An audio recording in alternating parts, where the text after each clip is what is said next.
There we go. It's time for a big old lengthy discussion about way too much. Everything's happened in the past week, so we need to discuss it and things along a whole sort of different various things. The road will go wherever the road takes us. That's AJ, I'm Ashley, that's Owen. Let's get this show on the road. It does say Gotham Review and Globes and Spirit nomination, but we've also got National Board to discuss, Critics' Choice to discuss, and some Tarantino stuff. Of all the capabilities, apparently. Yeah, we usually try to keep it strictly award season, but we were talking last night about how this is probably just going to be there's just going to be a lot of general movie stuff in here. Mm-hmm. Sure. So just kind of sift through whatever you are here for, I guess. I I guess we were starting with the fact that my favorite director has been talking some shit, and a lot of people have a lot of opinions about it. Yeah, I also have a lot of opinions about it. Should I go first? Mm-hmm. of course. Okay.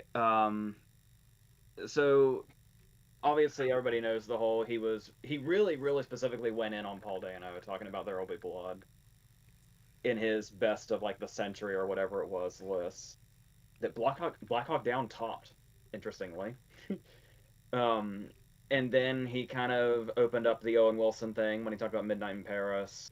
And then, as far as I know, just kind of threw Matthew Lillard's name as like a cherry on top, with no real like elaboration on that. So the thing is all of Hollywood pretty much came out to defend Paul Dano.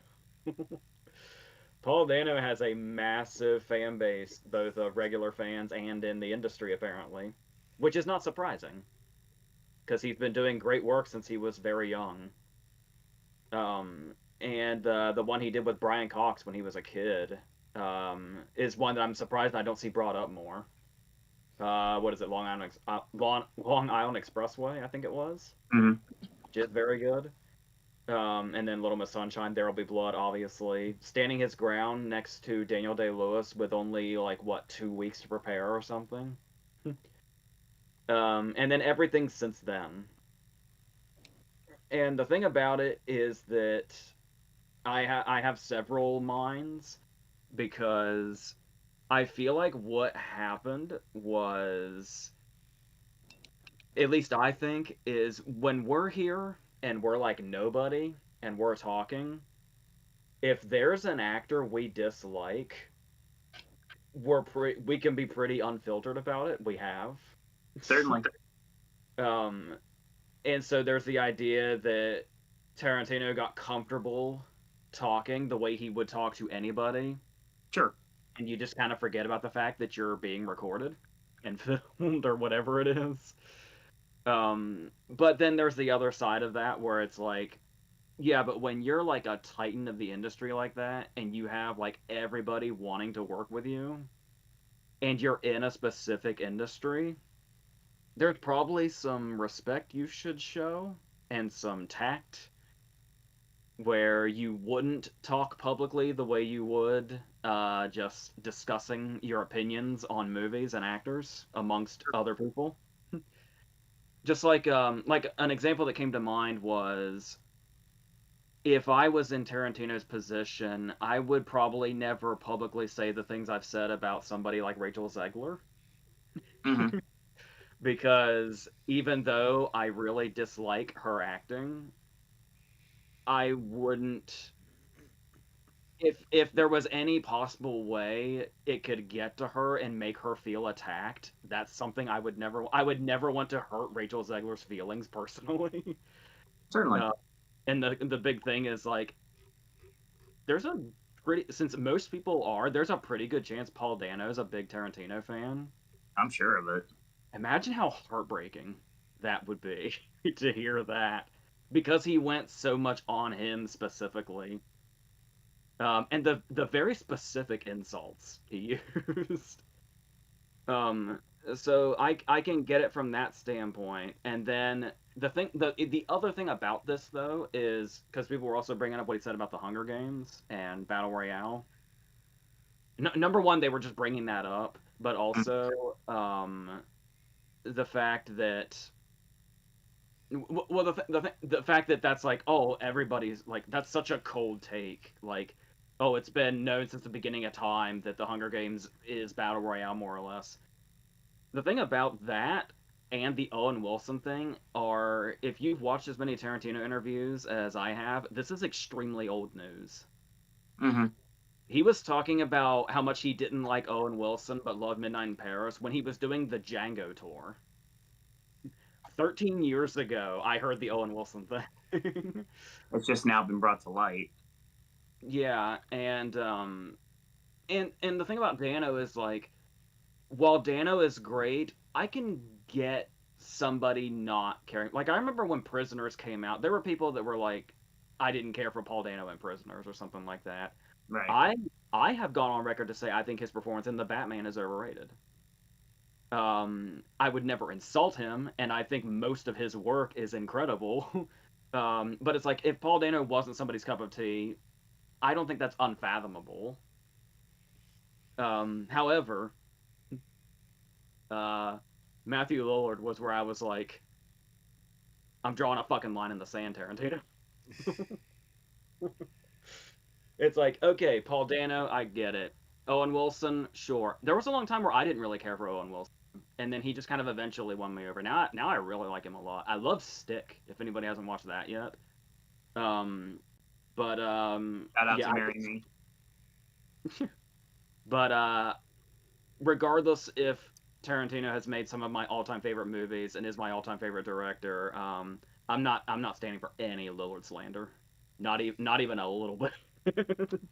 So that's where I draw the line. And like I said, I don't even think he said anything. He just kind of said, I don't care for him either, or something, just randomly. But maybe he was comparing him to Dano. Like, I don't like Lillard in a similar way. I didn't see like the full quote necessarily, but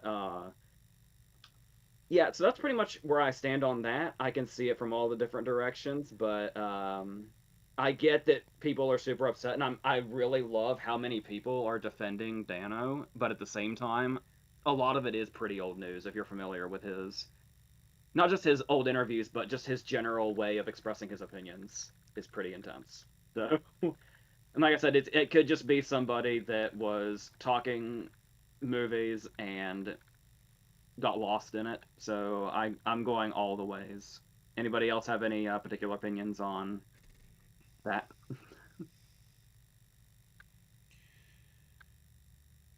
I mean, I don't sort of. Sometimes I can be sort of, not minding Dano's performance, but I feel the way he plays it in There Will Be Blood is something that has to play a perfect foil to Day Lewis's character. So I don't get Tarantino's opinion on that. Some of the other stuff, I swear he's just sort of doing because he can.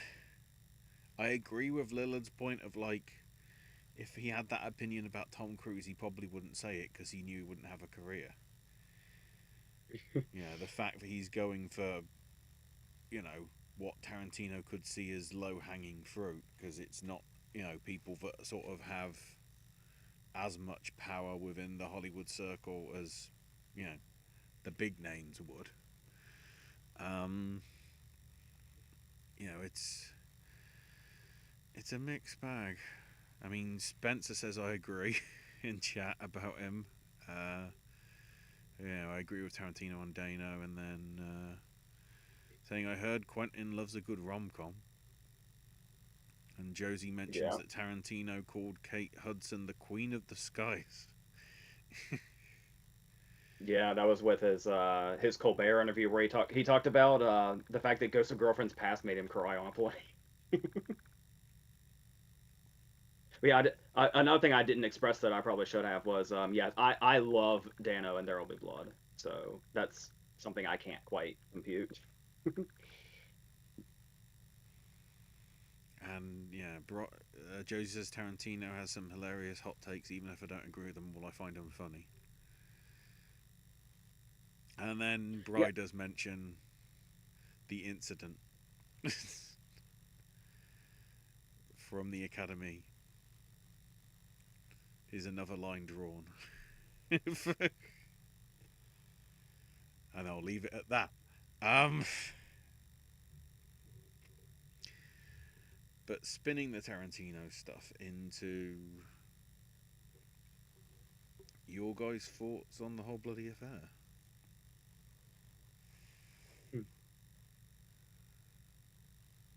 Should I go again? Do you want to go, Owen? You can go. Um, You're on a roll. well, the thing about it was, I was only halfway there at the time because I saw Volume 2 when it came out at the theater. Yes. But I did not see Volume 1, so this was kind of a full circle. And I was surprised. The one thing I wasn't sure about was I feel like I had heard a long time ago that the movie was more or less in chronological order. Like the whole bloody affair would have started with Oren, then Vernita Green, and then Volume 2 as we know it. So it is pretty much just the two movies back to back with some changes. And I'm perfectly okay with that because the movies are perfect as they are. But I did actually like some of the change. I know some people were like, I wish the monologue from the opening scene of Volume 2 was still there, which it isn't. Right. And the cliffhanger scene where he says, "Is she aware her daughter's still alive?" Right. I love what the whole bloody affair did for multiple reasons. Number one, I love that cutting off the cliffhanger means that if you're watching the whole bloody affair for the first time and you've never seen the two movies, you don't know Baby's alive until you see you learn when Beatrix does that she's alive, Right. which I think is cool. I love that though I'll soon be as dead as Oren at the cut to intermission.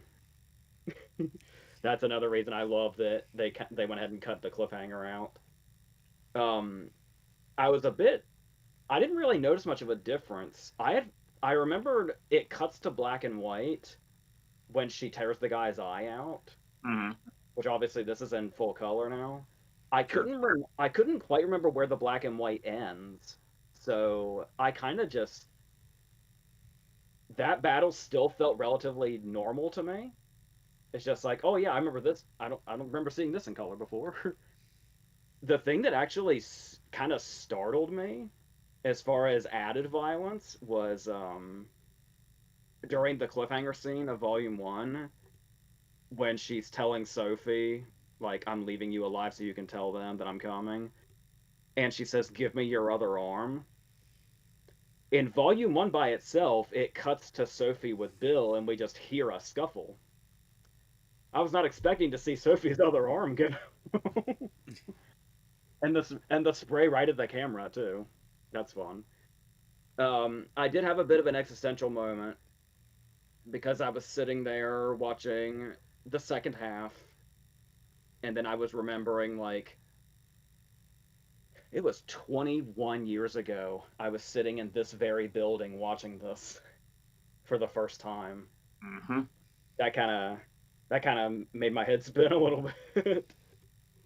But I loved it. Is it weird? And I don't know if it was the lengthiness of the elevator scene in the Ren flashback, because that's a new scene. Sure.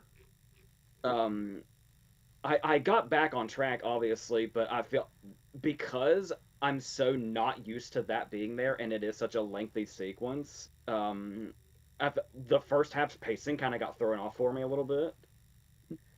But it does get back on track. But I did notice that I was surprised at the second half, just how smoothly it flowed. Because I remember the thing at the time was the first movie is all action and the blood spraying and all that. So a lot of people were surprised when Volume 2 is much more low key. But it's like it was wild to me how much more Volume 2 like flowed so smoothly. Unless it's just because like the whole movie's intact and not really changed as far as I remember.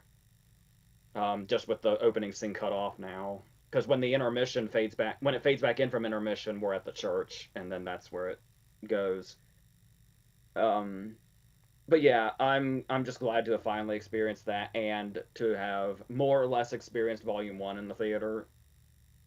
I was telling Owen, I have like a blind spot now because the only Tarantino movie I haven't seen theatrically now is Jackie Brown. So I need that to happen. It's getting an anniversary in a couple of years. Christmas 2027 will be its exact anniversary. So that would be great if something became of that. Definitely seems like a Fathom event, or I mean, I know it's not exactly the same, but maybe going maybe an hour away for a special film festival potentially as well. I could see that being a possibility. The only reason I'm pessimistic is that Jackie Brown is famously the, in quotes, least Tarantino movie. So I don't know if it would get the same fanfare. It should, but I don't know if it's because I think Jackie Brown's an extremely Tarantino movie. But yeah. I'm just really happy to have had that experience, and anytime we can go back to the theater and see something Tarantino's done, I'll just be thrilled to be there. So, do you have thoughts, though? I have thoughts on a lot of things. So for those of you that have been watching for a long time, me defending Paul Dano is pretty obvious. Obviously, I literally see myself in him. If you don't know, one day you will. But there was a movie that he did a while ago with is Zoe Kazana is officially his wife now? I believe so. Yeah. Okay. With his wife Zoe Kazan called. Yeah, kudos to him and her still going strong, sort of thing. Cool. So yeah, they did a flick a while ago called Ruby Sparks that I really resonated with me and everything. I think that may be where I realized that if a theatrical version of my life would ever to end up on the big screen, one of them would have to be Paul Dano. And I realized that about Joseph Gordon-Levitt many years ago. But Paul Dano was new to the party, and I would always defend him. As a matter of fact, knowing that Paul Dano was going to play my absolute favorite Batman villain of all time, I was super excited about it. I was a big fan of his pretty much forever. And he's never done wrong by me at all, except for one movie, which I won't recognize because it's not something that I really would be interested in. And I've not seen it, and I will never watch it. But still, that being said, and if you know me, you would know exactly the movie I'm talking about.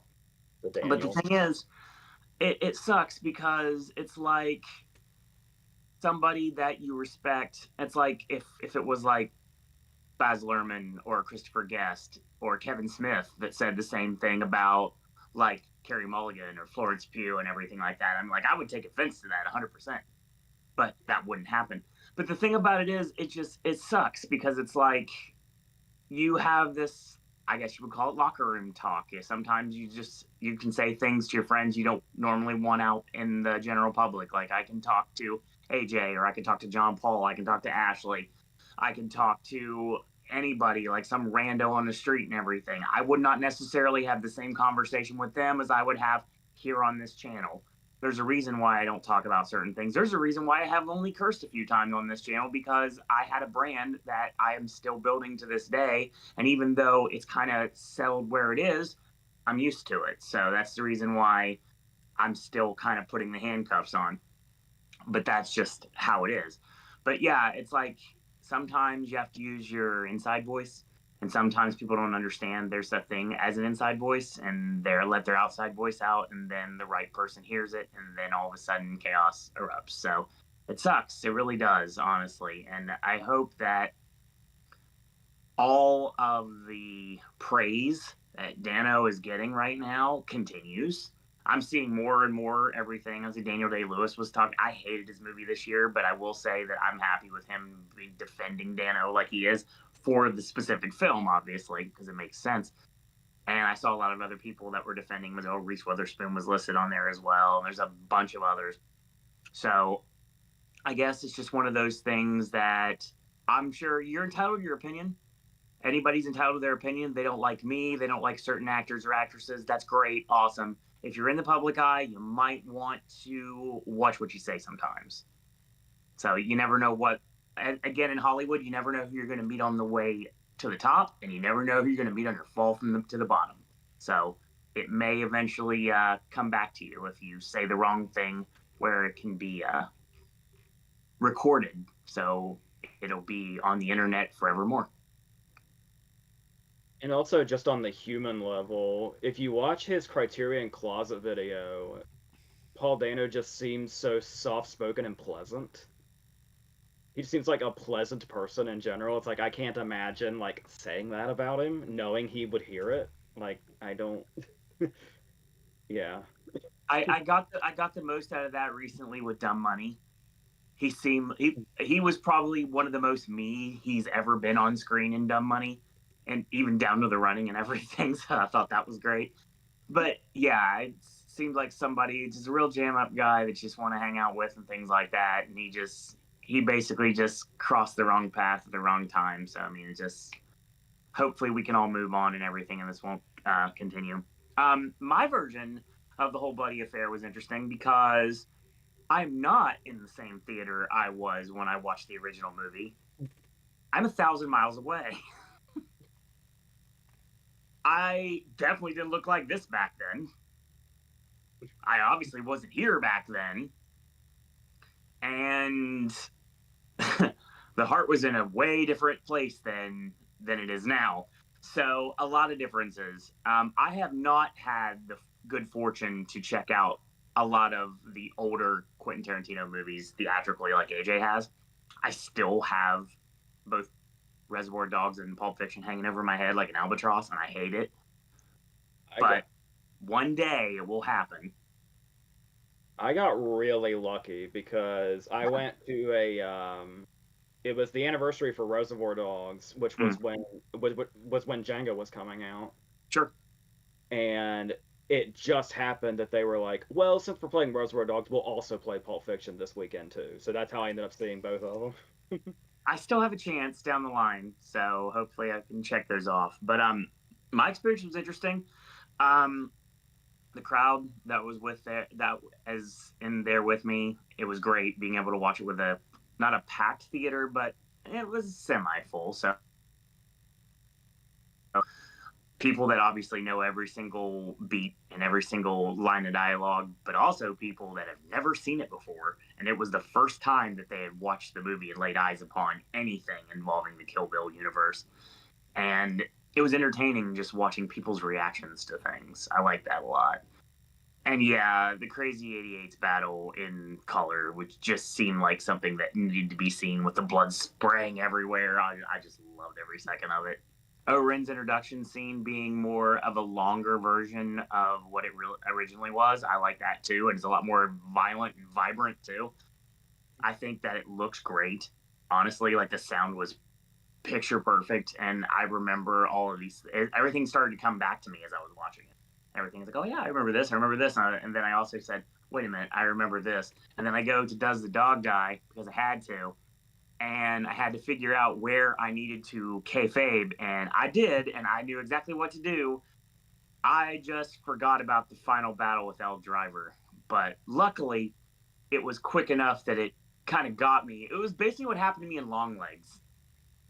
One of the many times that they had flashed real quick without me realizing it was about to happen. That occurred to me while I was watching it, because I knew you knew when it pops out at Bud. I 1,000,000% was ready for that. Michael Madsen, I was never going to see his death. Ever. But then the moment where Beatrix is walking out and it cuts back to it on the floor, is that what you were worried about? Oh yeah. 1,000,000%. Yep. Totally wasn't ready for that. I mean, you can practically see the string pulling it, but I still get it. It doesn't matter, man. It's just I can't. Freaking Kiki Kwan and Zootopia too. I mean, it was enough that I couldn't handle it. So yeah. That I didn't have a crowd. There was maybe like 8 people in there. It's fair. But I think there was one person who hadn't seen it, because it was a group of 3. It was 2 guys and a girl. Mm-hmm. and whenever something would happen, like when Oren gets scalped or when El Driver gets her eye pulled out, the two guys would look to her to see her reaction. So I'm assuming she was a first timer. That's how I watched The Substance the third time. I was literally watching the girl that were somehow ended up sitting right next to me in a not extremely packed theater. I was like, oh God, you're really going to enjoy this. I was hoping she would leave on on her hands and knees and everything. Please let this be over with. But no. She made it through somehow. And it was still cool to see it in its original form. The thing about having the intermission between the two is that I would imagine most of us, when we watch either Kill Bill movie at home, we're watching the other one. Sure. So it's a double feature all Tarantino fans have done several times, but to actually see it like officially combined with those little changes was just a really fulfilling experience. It's like if when I don't know when the anniversary would be, if it's already passed or not, because obviously I'm not really good with time, but seeing Grindhouse completely together without just being two different movies would be interesting. Grindhouse was 2007, so it's a decade after Jackie Brown. That'll be 2 years, so yeah, that'd be interesting. But yeah, I definitely recommend it. And for those of you that are watching this right now live, when we're doing this here on Tuesday night here in the East Coast, I would state that I'm looking at bookings, at least here. There's theater chains that still have it. So your time is not up. It's not just 1 week and then it's gone. It's still here, at least somewhere and some places for another week or so. One of the big multiplexes. Still having hard kicks it out in the week after. One of the big multiplexes that's near me is seemingly doing it pretty much for nearly all of next week. Mm-hmm. But realistically, because of Avatar and to some extent Housemakers, I think that's opening like the Saturday after, so that's going to have a 9-day box office as opposed to the standard 7 if it had open on the Friday and whatever. So they're obviously doing that to try and make it have a chance of beating Avatar the following week by sort of saying, well, technically the other 6 days are advanced previews. So there's going to be no room for it there. I mean, how we're seeing that there's going to be a 6-minute prequel film thing regarding Nolan's Odyssey with the IMAX 70mm screenings of both Sinners and One Battle After Another that are apparently happening this weekend shows you that this is the last week that people are trying to strike the irons before Avatar and Housemaid and SpongeBob and Anaconda wind out the end of the year and take those screens. Marty Supreme. So that as well. It's just that doesn't come out here till maybe it might be a January 1st over here. I can't remember, but yeah.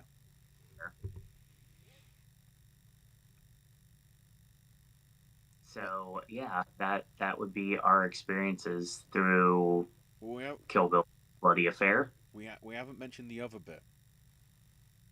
The Fortnite bit. Now that you guys, I think, have seen it. You have to wait a very long time for it. Yeah, you do.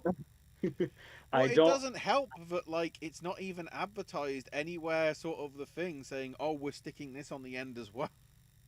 No, you have to know it's there, or you just have to luck into the fact that if you were smart and went to the bathroom during intermission, which I wasn't, you're basically hanging on by a thread waiting for everything to end and like, oh God, is there something at the end? It's like, what is this? Oh yeah, I forgot about this. This is here now. Hey, it's 10 more minutes. Great.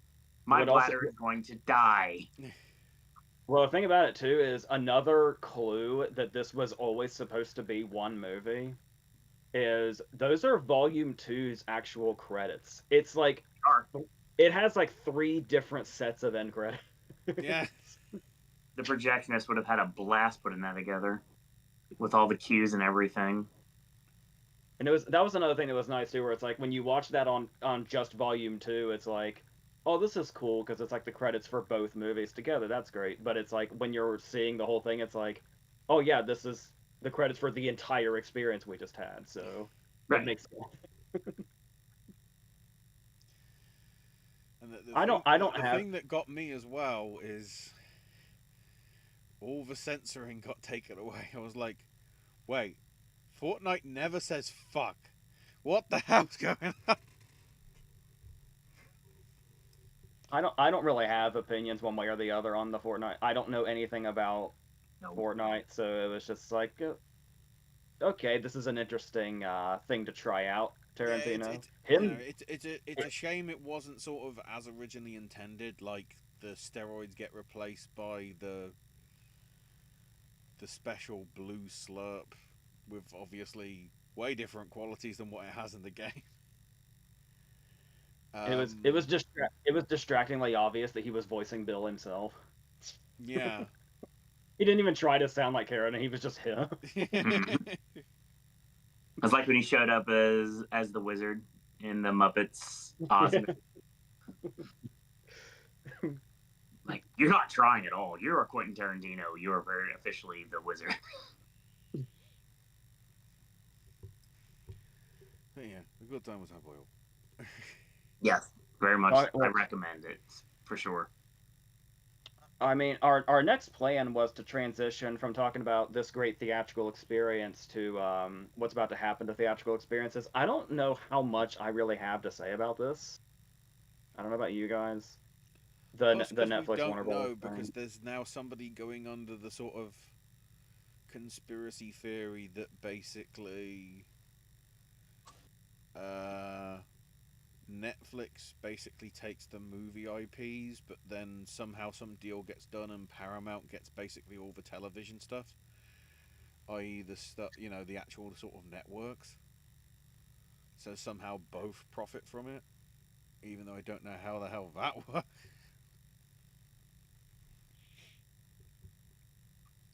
I know everybody's trying to say that art is on its last legs because of stuff like this, which I don't think is fear mongering. I think there's an actual genuine fear Mhm. uh, that that everything is going to be forgettable content, or most things are.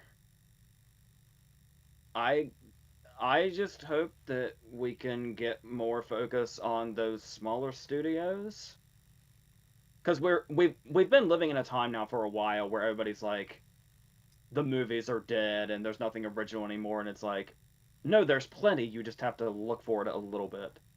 Yeah. Um, so and there are, I don't know. This is still like far out enough, and we still have, as I'm sure, as the public, we have much less information than there actually is. For sure. So it's hard to say, but I'm on board with, and I feel the people that are very concerned and pessimistic that Warner Brothers stuff, because Warner Brothers is like one of the big ones right now. They're the ones that went all out for Fury Road, and they've given us Sinners and One Battle After Another in the same year. It's like they've been a reliable.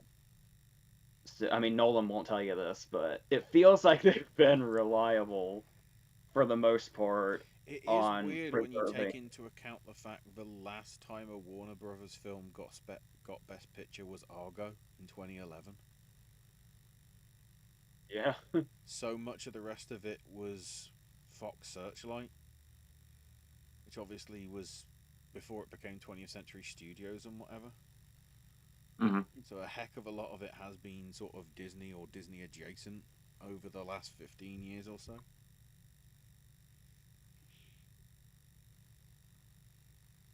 Yeah, because I remember when the Disney and Fox merger happened, and people were like, "Oh God, what's everything going to turn into? Is everything going to be Disney-fied?" But things are going okay for that studio, I think. I saw somebody's argument was the Predator stuff we're getting now is like, and to an extent the Alien stuff. Mm-hmm. Where it's like things. well, the difference is that being a physical media person is like my very first concern when I think of Warner Brothers and Netflix becoming one, because Netflix hates anything that's not streaming. It's like I was just recently celebrating that Apple has only just come around on physical media this like in the last month. Uh, Well, so to be honest, I streaming on platforms other than Apple itself. The fact that it took 3 or 4 years for Coda to come out on streaming, yet alone, physical release in America, is and kind of it sort of. You bet I picked that up when it was in the Black Friday sales a few weeks back digitally. It was like, I finally own it. but it is like it's disheartening because it's just one example of the entire world now being billionaires doing billionaire things, and that's like a lot. But you know, the Blade Runner universe where the streets are filled with ads. um, yeah, but I guess I'm just at a we'll wait and see what happens thing. But the thing I'm mainly concerned about, honestly, is physical media, because of the idea of the billionaires love streaming because we don't own anything, and things can just come and go at their whim or be changed at their whim. And that's just not what we're all in this for. That's not why we love this stuff. So that's what I'm thinking about, but I don't know if you guys had any more. Yeah, I'm willing to see. Because either way, I'm sort of. Either which way it goes, I'm sort of pessimistic about it. Because if it's Netflix, then yeah, the physical digital media thing is going to be sort of more of an issue. But at the same time, if Paramount were to get it, I feel like you're more on the verge of an issue there, even more so than the Disney Fox thing that happened. Considering how many stations, at least on, from what I understand, traditional cable in America, are affiliated really only as Paramount CBS things or Warner Brothers slash HBO, Discovery properties. So cable might as well just be called Paramount Discovery, whatever they want to call it. They'll It's come up with a really stupid name and then they'll change it again after 6 months. it's really disappointing, as like anybody that loves like old Hollywood and stuff like that, especially like the 70s era. It's really disappointing to see what Paramount's become.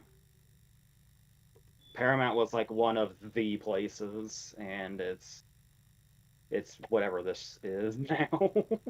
Mm-hmm. And I was also seeing people talk about something that's sadly true, which is when you think about two of the, as far as being original movies and the success they had, two of the year's biggest stories are Sinners and Weapons. And if this merger had happened by now, Sinners and Weapons would not be theatrically released movies, which is a depressing thought. Because we've had, say what you will about where we are with the industry, there's been a lot of hits this year. Mm-hmm. A lot of big shit, especially like literally right now. Like, yeah, Five Nights at Freddy's 2 is Five Nights at Freddy's 2 and it's the quality it is, but it's like breaking records and shit. For like industry wise, that's good news. But, you know. Right. Any thoughts, Owen? Or Uh, oh, um, it's hard to say because I don't really trust anything at this point. Everyone knows I'm against streaming, like completely. Also knowing what I have to do this weekend, and that is to kowtow to Disney Plus because of the End of an Era documentary and the last show being shown on Disney Plus. So obviously I have to watch that, and I'm going to watch that. And it's going against everything that I stand for, which is not streaming. I guess the thing that I'm the most worried about is theatrical windows being even shorter, which says something when most everything, like, for example, if you look at a lot of the things that I know we're getting ahead of ourselves, looking at a lot of the things that get nominated for Spirit Awards. Okay, we'll just use Spirit Awards as an option. A lot of the things there had a week, if that, at my theater, and I literally have a multiplex at Disney Springs. Under this, it seems like we'd have even less time. Like, okay, the movie arrives on Wednesday, leaves on Friday, and that's your chance. You got 3 days. Good luck. Go for it.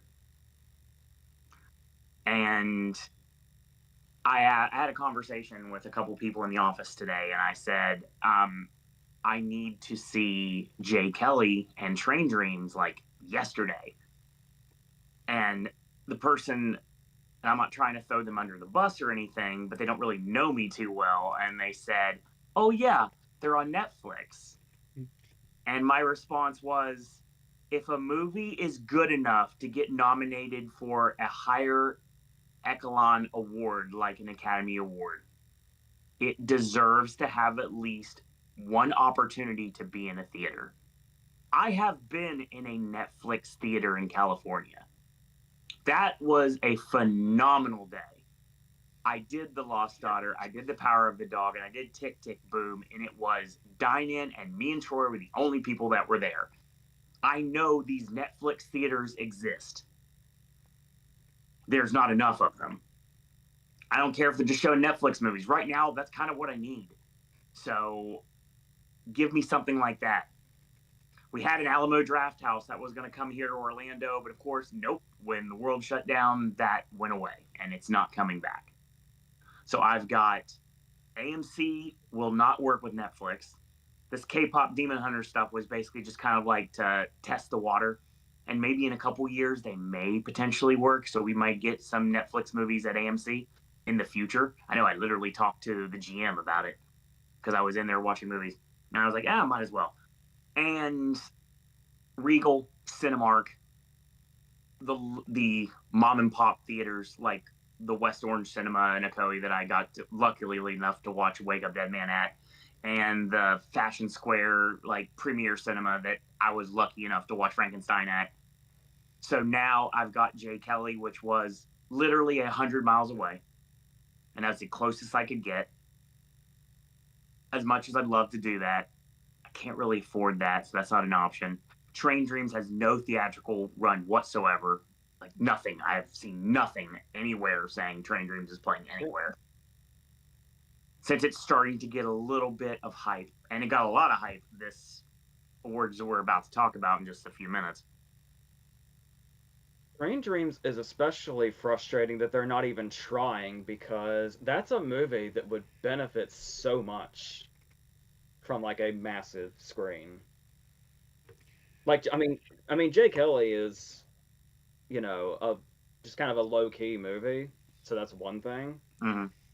But I mean, also like thematically, Jay Kelly makes sense because it's about Hollywood and like a certain era of it, so that makes sense thematically. But as far as like actually seeing a movie, it's actually kind of crazy to me that Train Dreams is a Netflix movie, because it does not feel like one at all. And the weird thing relating to that is, apparently the reason why Jay and Knives Out probably didn't get as much as they did in the awards talk, which obviously we'll get to in a minute. Apparently Netflix didn't bother to send the screeners out So then they could be put into consideration for these early award things.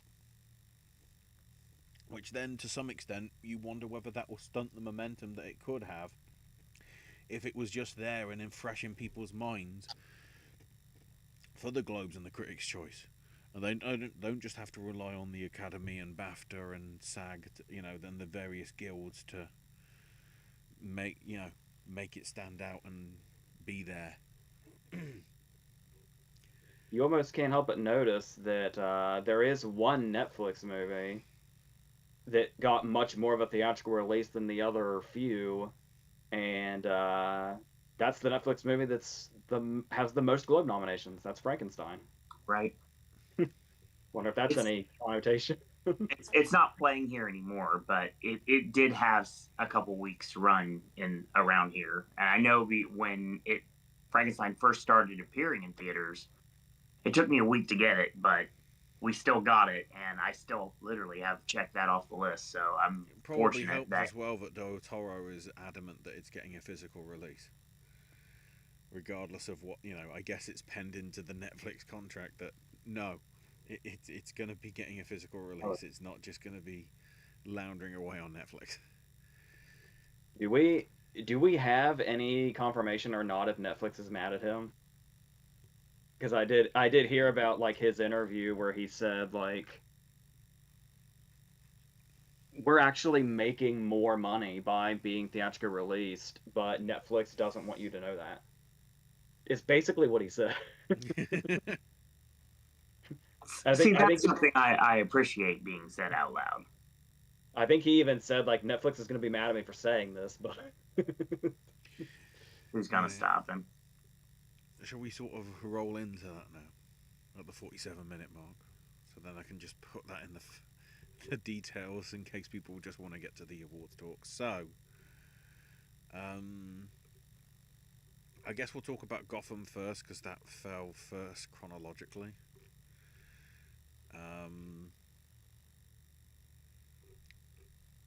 Kind of, there were some pleasant surprises in that, I'd argue. Wunmi Mosaku getting a supporting performance for Sinners,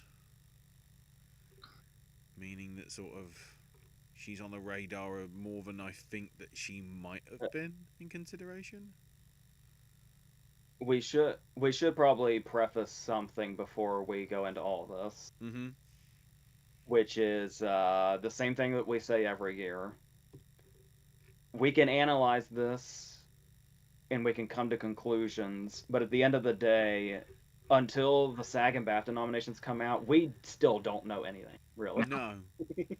Then, of course, it's weird that Gotham sees Sinners and One Ballot After Another as being independent, even though they're Warner Brothers distributed. Because I'm pretty sure neither of them are anywhere near the Independent Spirit ones, right?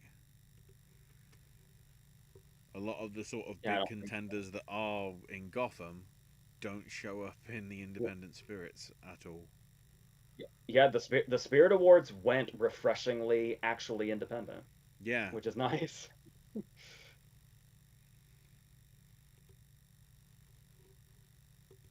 So yeah, Sope Dirisu getting lead performance for My Father's Shadow, and then also breakthrough director for Akinola Davis Jr. It Was Just an Accident got international feature as well as director and original screenplay. And then interestingly, Harry Lighton's Pillion script beating out Train Dreams, One Battle After Another, and No Other Choice for Adapted, which is an interesting call. Considering what might be happening there anyway. Talk about these consolation prizes every season. I think that might be Pillions right there. Yeah. This early. Congrats, you got to beat the frontrunners of the Oscars. Good job. I do think it's kind of nice that not only are they being more independent as far as like choosing actually independent movies, but also independent thought. is kind of rare in award season. So it's nice to see that too.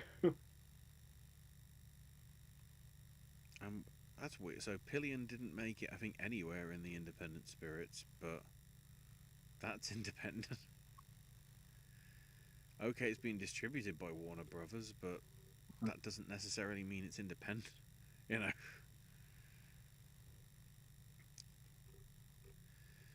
And yeah, one battle after another getting best featured. And then, you know, the ensemble went to Sinners, director's tribute went to Jay Kelly, cultural icon tribute went to Jeremy Allen White and Scott Cooper for the Springsteen film. The musical tribute was Jackman and Hudson for Song Sung Blue, which, from all I've heard, is possibly this year's Eyes of Tammy Faye in terms of, if it wasn't for their acting, people would say the film was rubbish. Lots of early buzz for Kate Hudson. We'll talk about that in a few minutes. Mm-hmm. And I don't know for a fact, but I'm about 80% sure that I'll be watching that next Monday. It looks like that's supposed to be that to try and rumored to be the secret movie this coming week. Yeah. It feels like something they're going to try and spin to sort of be the next Les Mis / Greatest Showman, as like the critics are going to dump on it, but the people will just, it's Neil Diamond music. I've been excited for this movie since day one. And being an Almost Famous mark, this is even cooler to see Kate Hudson acting back into consideration for awards. Then we have the National Board of Review dish out its top 10, which was an interesting mix as well. So the 10 there were One Battle After Another, Avatar Fire and Ash, which I thought was kind of fascinating because that was only 2 days after the press had seen it. And when the reviews did come out, it was way more negative than positive for all the avatars so far. So, but then also Frankenstein, F1, J. Kelly, Marty Supreme, Rental Family, Sinners, Train Dreams, Wake Up Dead Man, and Wicked for Good.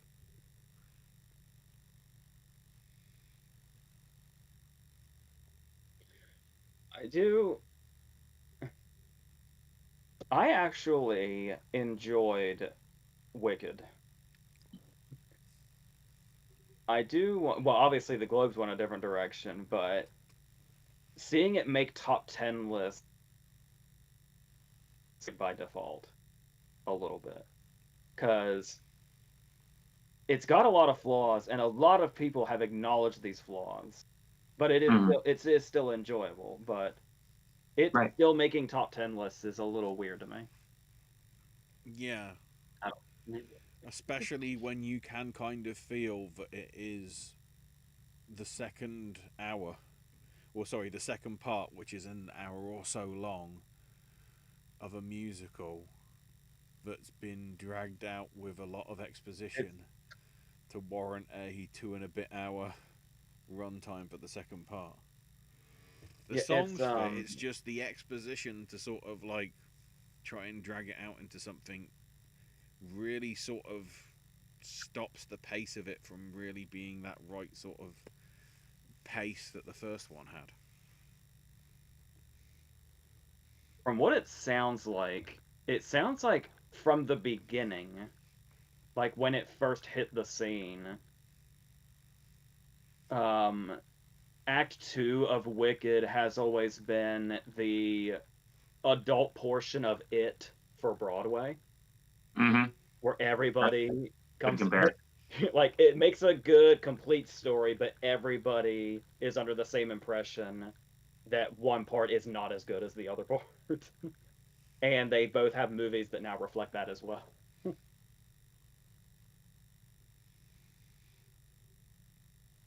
But it's still a very enjoyable movie. I'm really gonna defend Rental Family here, and I'm glad it's here. Honestly, I really enjoyed it a lot. I'm very glad F1's here. honestly, F1 was on my top list for a long time this year. And I'm happy to see both of them are probably going to get some decent consideration as we move forward in award season. The race is way, way too tight, but in another year, Fraser would be nominated somewhere.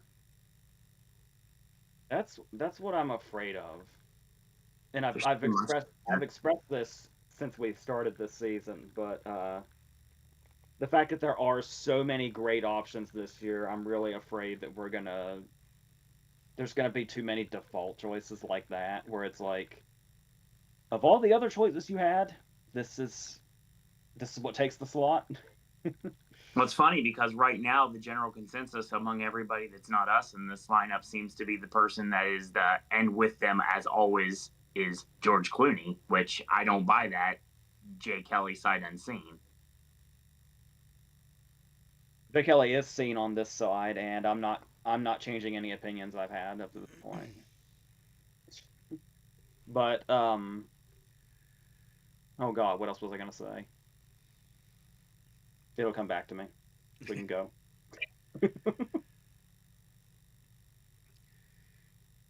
Yeah, so in regards to the independent spirits, the brief thing I'll say about the TV is I'm kind of pleased that it's there because it's acknowledging, because it's sort of focusing on just new content. It means that people that may not have sort of paid attention to stuff actually will notice it. So obviously, Adolescence from Netflix is getting a lot of attention, following on from its success at the Emmys and whatever. But the fact as well that The Pit, which has done really well for HBO over the last few months, as well as Alien Earth at least getting some ignition here and there as well. I'm pleased to see that sort of a thing, which ironically actually did carry over into the Globes and the critics, which is not always happens when television from independent spirit carries over.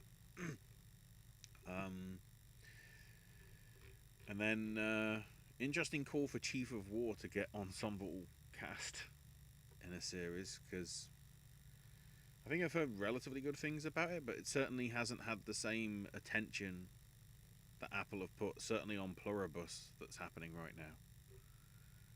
Which I'm at the rate we're going, Pluribus is probably going to be in the independent spirit in 12 months' time. With weird John Cena as well. It's like, what the? And then the one that obviously you guys are going to be happy about, the Altman Award for Best Film Ensemble, going to The Long Walk. It's going to get some recognition somewhere. Yeah. Oh yeah. Even if it doesn't go sort of much further forward. Yeah, I'm really glad that happened because it needed to do something. Mm-hmm. It needed to be acknowledged in some way, and I feel like this is a pretty good way to do it. And now we just need to do that with The Life of Chuck, and everything will be grand. That thought earlier that I lost was I was just going to compare it to 2008, which I think I've done before, where it's like 2008 was actually a pretty great year for movies, but if you look at the Oscar lineup, you'd never know. Mm-hmm. I hope nothing like that happens this year. Yeah, we had the Cassavetes Award nominees being Baltimore on Boys Go to Jupiter, Ethos, Esta Ila, and Familiar Touch. Best International Film, All That's Left of You, On Becoming a Guinea Fowl, A Poet, and then probably the two that stand out because they're probably stronger contenders for the Oscars compared to probably the other ones in Brazil, Secret Agent, and Spain, Sirat. Sirat did great when it came to just visibility on anything dropped so far. I remember it getting great reviews out of Cannes, and then I kind of forgot about it. Mm-hmm. Best Editing has Testament of Anley, Splitsville, Warfare, Ethos, and Good Boy. Good Boy got so happy. I'm so happy Splitsville's here. too many people missed that movie, and it was quite a joy to get through. It was a great year for Dakota Johnson, honestly, no matter what anybody thinks. Also, it reminds me, I can't wait to get to the Globes and talk about how they dropped the ball on what a comedy is again. Then cinematography has Peter Hudge's Day, Blue Sun Palace, Warfare, Train Dreams, and Dust Bunny. I got a chance to see Dust Bunny Friday, so I'm maybe taking it depending on if everything lines up with the schedule. Warfare I wasn't into, but I know I seem to be in the minority about that. But if you want to talk about cinematography, yeah, that checks out quite well. And editing. Oh yeah. For best documentary, I had Come See Me in the Good Light, Endless Cookie, My Undesirable Friends Part 1, Last Air in Moscow, Perfect Neighbor, which obviously got the Critics' Choice at their documentary awards last month, and Tale of Cillian.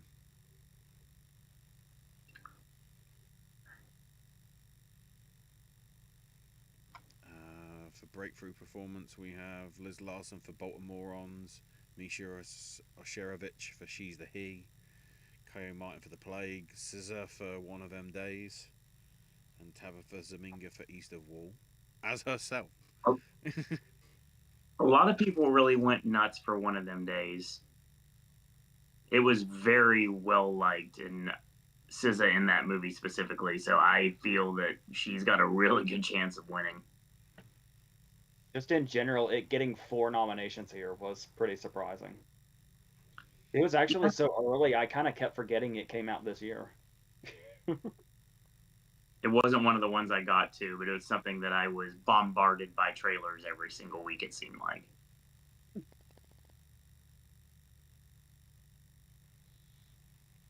I saw it a second time, much later, and I did prefer it the second time around. Sure. And I like the comparison it got was that it's basically Keke Palmer's Friday, and that makes sense. Well, we'll be talking about her in just a few minutes, actually. So.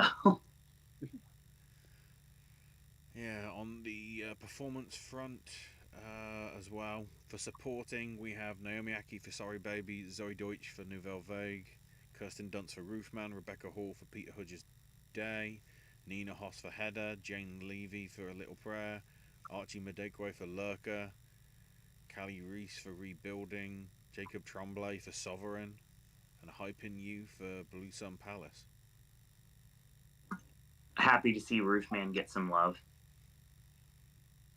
And Tremblay for Sovereign. Offerman should absolutely be here also, but pretty much anything for Sovereign is good. And I just love in general how eclectic that list of movies is. And I love Zoe Deutsch too, and I'm very excited to see Nouvelle Vague as soon as it finds its way to me. And then on the leading front, Everett Blunt for The Plague, Rose Byrne for If I Had Legs I'd Kick You, Catherine Chalfant for Familiar Touch, Shang Chen for Lucky Lou, Joe Edgerton for Train Dreams, Dylan O'Brien for Twinless, Keke Palmer for One of Them Days, Theodore Pellerin for Lurker, Tessa Thompson for Heather, and Ben Whishaw for Peter Hudge's Day.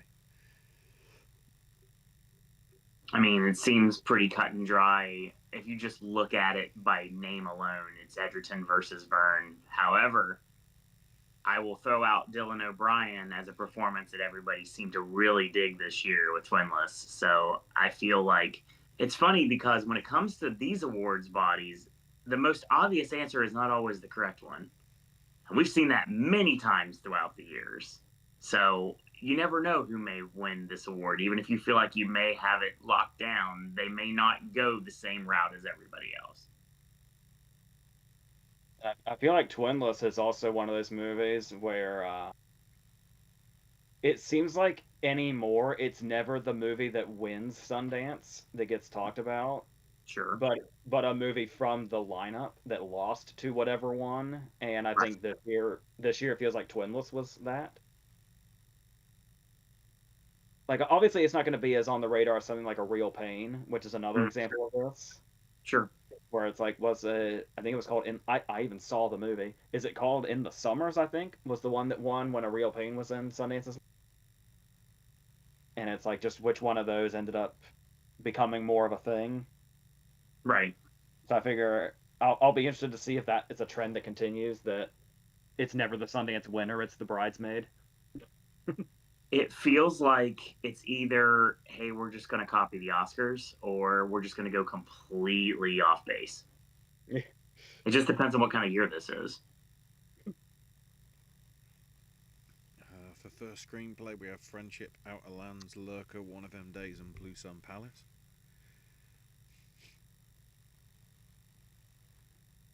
It's always, I know Owen doesn't care for it, but it's always interesting to me when friendship rears its head again. Kill it with fire. But Splitsville's back for screenplay.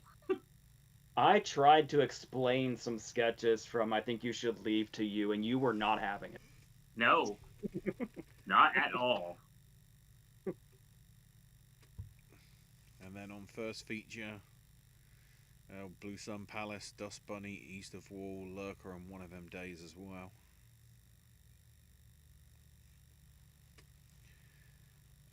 Then for screenplay itself, Splitsville, Little Prayer, Twinless, Sovereign, and Sorry Baby.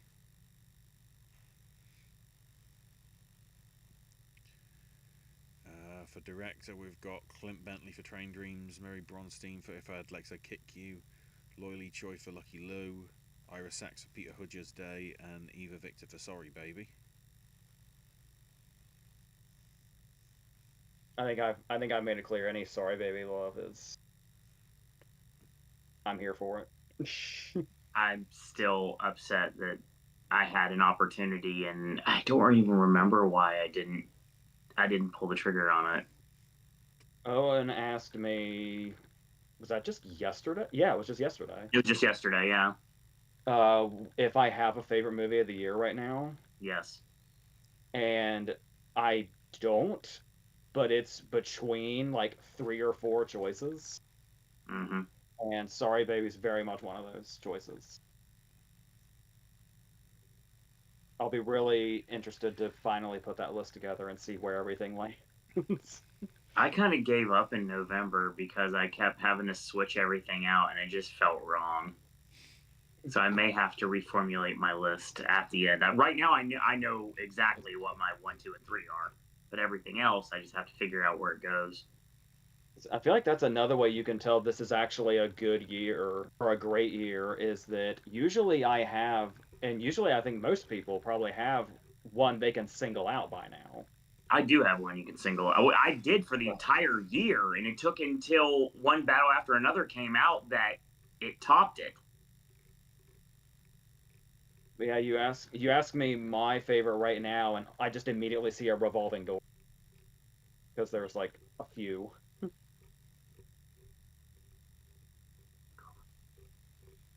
114, 50. I have seen 115 movies theatrically this year. And right now, it took all the way to September 29th for watching one battler after another for Bob Trevino to get defeated. But weirdly enough, it just took one viewing of Blue Moon for Bob Trevino to drop to third. And then, so Sorry Baby, Peter Hudger's Day, Twinless, and the Joe Edgerton doubleheader of Train Dreams and the Plague. He either wins for appearing in the film or wins for producing the film. Well, he jobs out to Sorry Baby. Multiple times during the Spirit Awards. I'm just really psyched how it kind of seemed like Train Dreams would be one of those movies that kind of comes in at the last minute, and it's like just kind of barely makes it in. I love how consistently it's been getting accolades here. Yeah, get me a theatrical viewing of it ASAP, AJ, please. I'll get right on that, sir. Please do. As soon as I make all 15 of my scripts into movies and get a deal with Netflix, and we can kill Avatar Fire and Ass down as well. Oh, is that your new name for it? Is that you Sure, we'll debuting go with that. Were you debuting that name just now? I didn't do that on purpose, I swear. You cannot convince me you did not just say that on purpose. I know you'll never believe me, but yeah, I 100% did not. It's too perfect. It's a perfect parody name. Yeah. Especially From the world of when we actually videocracy.com. get the reviews and the Rotten Tomatoes score. If it's that bad, fire and ass could be a good description for it. Stay the hell out of the best picture lineup because I'm not watching that thing unless I absolutely have to. Or Avatar 2 2 or Avatar 1 3. If you go by the other reviews that basically say how James Cameron has made the same film 3 times, just slightly tweaked 20% of it. All 3 times. So I've got my video game controller ready for this movie.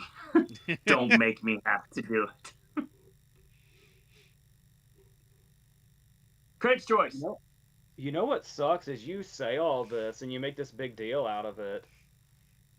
Knowing you and how you react to movies like it, I don't even think you're gonna like Train Durations. Probably not, but if it's a movie I have to... Okay, again, I said this before. It takes 2 showings of both Hamnet and sentimental value for me to understand. Train Dreams, I probably am only going to have 1 shot at seeing. I've got opinions on sentimental value. I suppose we can talk about when it comes. Yeah, for sure. Which is probably going to be pretty soon. Yes. What I find interesting with Critics' Choice is, compared to at least what happened with the Globes, at least on the television front, apparently White Lotus never happened. Yet if it's the Hollywood Foreign Press that are also critics that did the same thing, you'd thought there'd be some sort of correlation, but no, there's no sign of it anywhere. I watched the White Lotus, and to be honest, I kind of forgot about it until the Globe announced. Oh right. I was like, oh yeah, I forgot. Because at least on the comedy series front, that looks pretty strong with Abbott Elementary, Elspeth, Ghost Hacks, Nobody Wants This, Only Murders in the Building, Righteous Gemstones, and The Studio. Drama giving us Alien Earth, Andor, Diplomat, Paradise, The Pit, Pluribus, Severance, and Task. And then even for limited series, Adolescence, All Her Fault, Chief of War, Death by Lightning, Devil in Disguise, John Wayne Gacy, Dope Thief, Dying for Sex and a Girlfriend as well. I want to explain what happened about something. Mm-hmm. So this year, I started getting more into the TV, and I was watching a lot of stuff. Mm-hmm. And I was like, when the award season gets here, I'm going to be able to talk about all the TV stuff as much as the movie stuff, and it's going to be great. We're going to have some great conversations. And it was probably around the start of fall or the end of summer. I was like, there's a lot of this shit. I don't know how there are people who have seen every fucking show under the sun and remember it, but it got to a point where I was like, you know what? I'm just going to watch the stuff that I like, which is a lot less than what's going to get nominated. Sure. I despise The Diplomat. It is wannabe Iannucci bullshit. It has no. I don't think it can. I don't think it can find a tone to save its life. I think I hate it when people say this, and I know it's a bad thing to say. And I'm probably saying this in a hyperbolic way. I feel like people pretend to like The Diplomat, and I'm just gonna say that.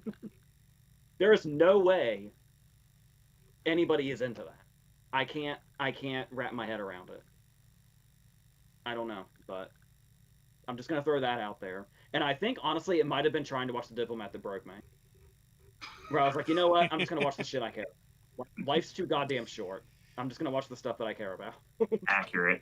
Super accurate. I would like to.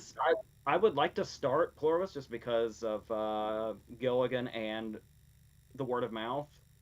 It's probably gonna be a while, but I'd like to. Um, so yeah, I have stake in maybe half of these. Half of those comedies are ones that I like Nobody Wants This, The Studio, Abbott. I love that stuff. I imagine the studio is gonna wipe the floor with everything, so there's not much of a competition going on. But I'm perfectly fine with that. It is. I think it is the best show there. So yeah, by all means. And then I do. It's when I see best movie made for television. I see, Summer of '69 and Non-Ass and Mountainhead and Gorge and Deep Cover, and then it's like, oh, but Bridget Jones, the one that got a massive cinema release over here and had the staying power that made it go. Maybe Universal, you should have just put it out in February so people had something to see, rather than just shove it on Peacock. You know what's cool too is I kept planning to see Summer of '69 and then I never did. However, I did see the rest of those nominees, and I believe all of those nominees have reviews on this channel, if that's interesting to you. Mm-hmm. So, how about that? We'll go into more detail with the TV stuff, obviously, when we get to the predictions, which is not going to be long, considering those awards are January 4th. So yeah, on the movie front, we're adding categories again. Of course we are. We're now at 23 because, we've got to be similar to the Oscars, right? So for stunt design, we've got Ballerina, F1, Mission Impossible Final Reckoning, One Battle After Another, Sinners, and Warfare. I love this lineup.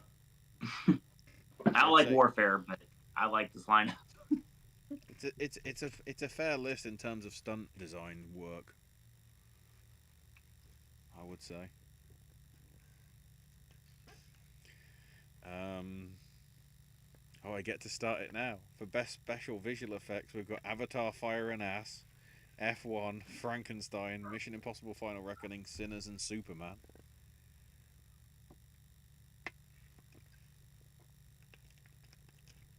Might be the only thing that Avatar really gets any recognition. Oh, did you see the? I think it was either Chicago or New York had a category for best mocap performance. The list of nominees is just all 6 people that are in Avatar and nobody else. Yep. As if no other mocap performances have happened this year. Dear God.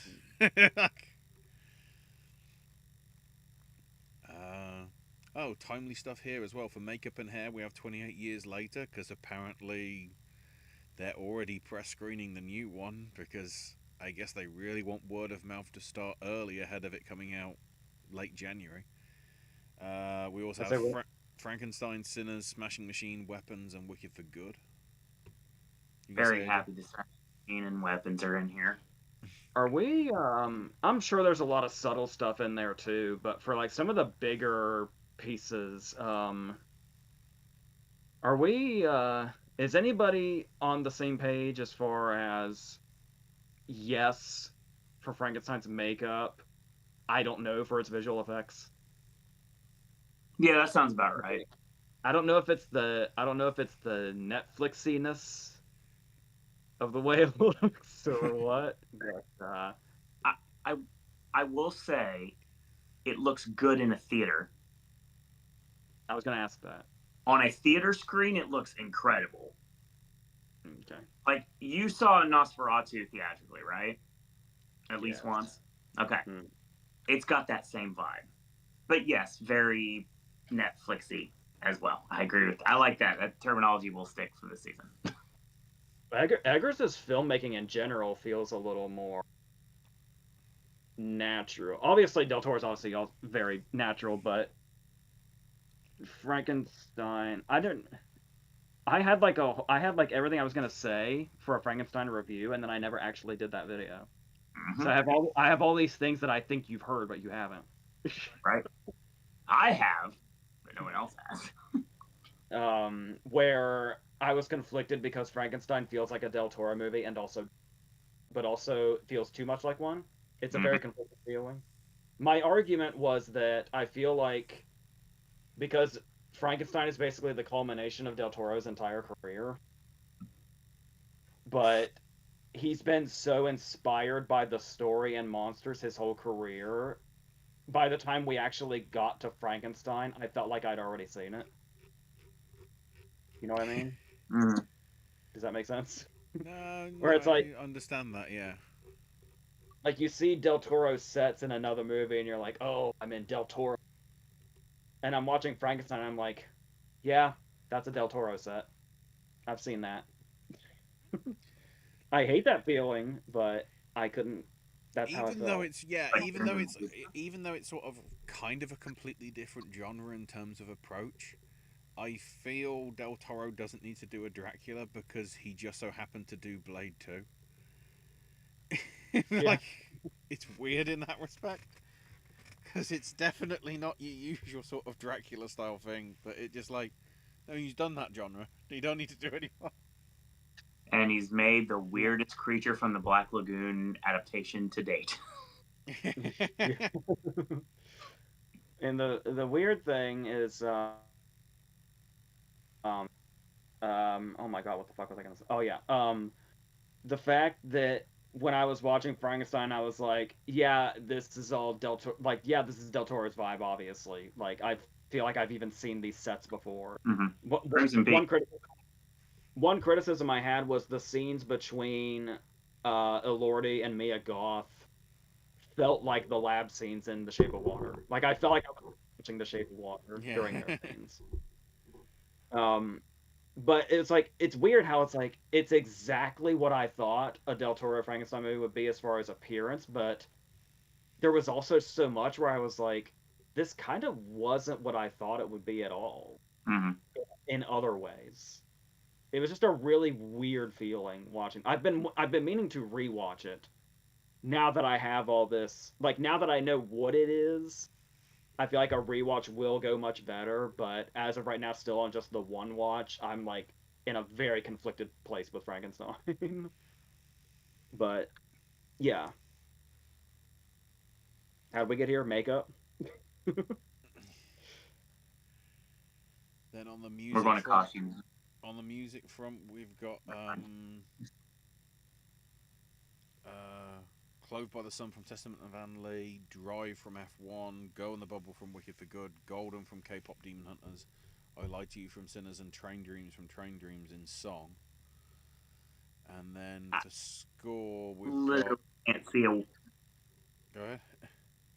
literally can't see a world where K-pop Demon Hunters doesn't wipe the mat with everything else this year when it comes to song. What I find as This is well driving me. interesting is, unlike other times when it seems like multiple things have been put through, if you look at the long list in terms of stuff, I'm pretty sure Golden is the only song that K-pop Demon Hunters is putting forward. That's all they Despite, need, and they despite, know that. despite, I would say the more catchier one being how it's done. Um, the fact that they're sort of emphasizing just go for this one means they clearly feel that they've got way more of a chance rather than trying to sort of Oh split the yeah, vote. and you just I got to need. see. I got a big problem with this. Hmm. This K-pop Demon Hunters thing. Okay, yeah, it was a cute movie and it was very, very successful. And people like the music in it. Yes, a And lot. it's to my understanding that many people are saying K-pop Demon Hunters already has an Oscar win under its belt because of this song. I will say this: I don't remember which song this was, but I will tell you that "I Lied to You" is going to go down as one of the most iconic scenes in movie history. Why is K-pop Demon Hunters running away with this? because Sinners can win other things. K-pop Demon Hunters can't. You bring up Sinners in a. It sounds like I'm yelling at you specifically. I'm yelling at the. Oh, I understand. And again, like I keep saying, it got better the second time too. You bring up. Okay, so Sinners is one of the big movies of the year. Right. Down the line, it's going to be considered iconic. Yeah, for sure. Mm-hmm. I mean, it already is, but I know people will say like, "Oh, that comes and goes." You're jumping the gun. No, down the line, Sinners will still be considered iconic. Sure. Go to any person that loves Sinners and say, "What's the first scene that comes to mind for this iconic movie?" They might. A couple of things might come up. They might do. Rocky Road to Dublin might come up. Mm-hmm. But the scene of the movie is "I Lied to You." You're not wrong. It's kind of insane to me. People aren't at least saying this is a competition. Oh, it's a competition, 100%. I know I'm an old person, and that's probably why I don't remember any of the songs in K-pop Demon Hunters. Soda Pop would have been another chance too, but they didn't go for that. It's probably on the long list if I had to guess. But if the world were the way it was in my mind, it would be. But I Lied to You would be like would not have competition at all. It'd be like Jessie Buckley, an actress. It'd be like there's 4 other things here that nobody's even thinking of because one already has this obviously. Unfortunately. It's insane to me that I Lied to You is not coming off like a there might as well not even be anything else here category. But I know people do really love K-pop Demon Hunters, so they love that song specifically. I find it interesting because obviously we'll get to the Globe stuff, but at least in terms of the critics nominations, Cynthia's song, I think, basically gets pushed to the side. Because I think Girl in the Bubble is Ariana's. It 1,000,000% is. Yeah, so it's like they didn't go with the one that's the significant one, but they went with. Did they feel sorry for her last year? Like what? We'll get there. And then on the score front, Hans Zimmer for F1, Desplat for Frankenstein, Max Richter for Hamnet, Daniel Lepata for Marty Supreme, Johnny Greenwood for One Battle After Another, and Ludwig Göransson for Sinners. That's a good list. That's a great list, actually. Yeah. Then F1, House of Dynamite, Marty Supreme, One Battle After Another, Perfect Neighbor, and Sinners for editing. Documentaries making it in editing. Whoa. Wasn't it also Critics' Choice that put Senna in editing? Somebody kind of high profile put Senna in editing at the time. Yeah, but I don't recall which branch it was. But yeah, that's definitely correct.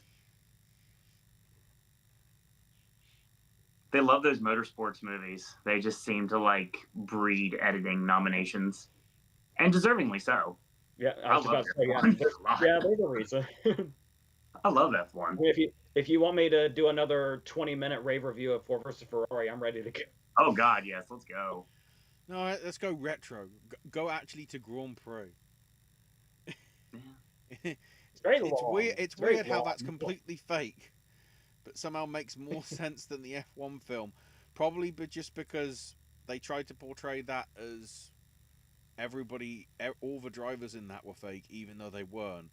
Whereas it's weird, at least in the modern one, where it's like, that's Max Verstappen, that's Lewis Hamilton, and there's these two people are just also rants. But somehow they're put in to make it look like it's more impressive. You mean like Rose McGowan is basically the fictitious version of Kimberly Page in Ready to Rumble? Maybe, yeah. I had to bring that one up. Just had to. Need the opportunity, so I just took it. Continue. Sticking with filmic qualities, F1 also made it in for cinematography, along with Frankenstein, Hamnet, One Battle After Another, Sinners, and Train Dreams. There's some great cinematography choices this year. I have sight on 4 of those, and although I may not be the biggest fan of some of those nominees, they definitely belong in cinematography. I'm trying to work I'm not. out if that Zhao's Hamnet job is that like Zhao's fourth or fifth consecutive. Like he's like just there. It's I will not be the most defending of Hamnet, but I will say it belongs here, and it looks absolutely beautiful. It really does. Defending Zhao is going to be super difficult for me this season, 100%. But Mescal is so good, and yeah, there's better performances than Jessie Buckley this year, but I'm not going to be absolutely upset until she starts winning everything and there's no race anymore. Or should I say win? We're on our way there. I know. In costume design, we had Frankenstein, Hamnet, Hedda, Kiss of the Spider Woman. There you go, AJ. You finally got a nomination. Sinners and Wicked for Good. To be fair, wasn't it only the first video we did? It took me only one time to say, you know what, I'm not going down that. After I watched it, I knew not to go down that path. I saw that movie in the theater this year. It looked good on paper, okay? So did the movie. But it ended up being, honestly, it was kind of like a non-offensive version of Emilia Perez. I can see that. That's the best way I can put it. Then an interesting surprise in production design, because alongside the ones you maybe expect, like Frankenstein, Hamnet, Marty Supreme, Why is this here? Fantastic Four First Steps makes it in. Why is Fantastic Four in production design? Is it just the aesthetic of the different decade? I was gonna say it is a period movie, so yeah. I guess I just kind of answered my own question. But it's also when you look at like stuff like Avatar and stuff like that from like previous years, or like Life of Pi, it's like there's a line somewhere in production design and visual effects, and sometimes I'm not sure where it is. It's like me trying to figure out what's sound mixing and what's sound editing throughout the years. I mean, it seems like it would be obvious, but just from looking at what's been nominated in production design before, it makes me think, oh, maybe I'm not quite sure where that line is. But I don't know. But yeah, I think I'd go as far as to say it's inspired being here. Then in sound, we've got F1, Frankenstein, One Battle After Another, Sinners, Sirat, and Warfare. Which again, I'd say they all make sense. I don't like the movie, but I can 1,000,000% understand why Warfare is in here for sound. My God, that theater shook. It's the Warfare. That theater shook during those scenes. Then for foreign language, we have Argentina's Belen, France's It Was Just an Accident, Taiwan's Left-Handed Girl, South Korea's No Other Choice, Brazil's Secret Agent, and Spain's Sirat. I'm so excited to see these foreign language contenders this year. I'm so hyped for all of these things. Yes, pretty much starting here and going forward, I feel like a lot of these are going to be, yeah, that's basically the contenders. There's not really any surprise standouts or anything. It's like, no, these are all the names we've been talking about. It's the case of which one is going to get snubbed by the random one that they always go with at the Oscar. Sure. Hang on. Oh, I haven't got him up because I changed computers. I need to get the yak back. We need the yak back. So taking that 5th slot, we have Random Film from Trinidad and Tobago. I love That's what it's called too. It's called Random Film. I love how quickly a yak in the classroom became the poster child for the random. Was that the year A Hero got bumped? Whatever it was. Yeah, Yeah, I believe so. Yeah. Where we like had a for sure 5 and then just a yak in the classroom appear. Literally and figuratively. And that's award season, figuratively. Then in a surprisingly strong list for comedy movie can sometimes it feels like it isn't in some years because we have Ballad of Wallace Island, Eternity, Friendship, Naked Gun, Phoenician Scheme, and Splitsville. To me, aside from Friendship, this is the best category that I've seen all season so far. So much credibility to movies that I absolutely love that have not got any sort of recognition, especially the Ballad of Wallace Island. Oh, good. Somebody else has come on the British bandwagon. Yeah! Dude, I love that movie. Also interesting that all of these seem to be absent from the show that famously has a comedy category. Yeah. I love the fact the Phoenician Scheme's here. I love the fact Eternity's here. I love the fact that Splitsville's here. I like the fact that the Naked Gun is here. Yeah. The Naked Gun was really fun. Maybe you just have to ruin it with that last one, but still. And that's what's going to win too with my look. So. I was gonna say, how livid are you going to be?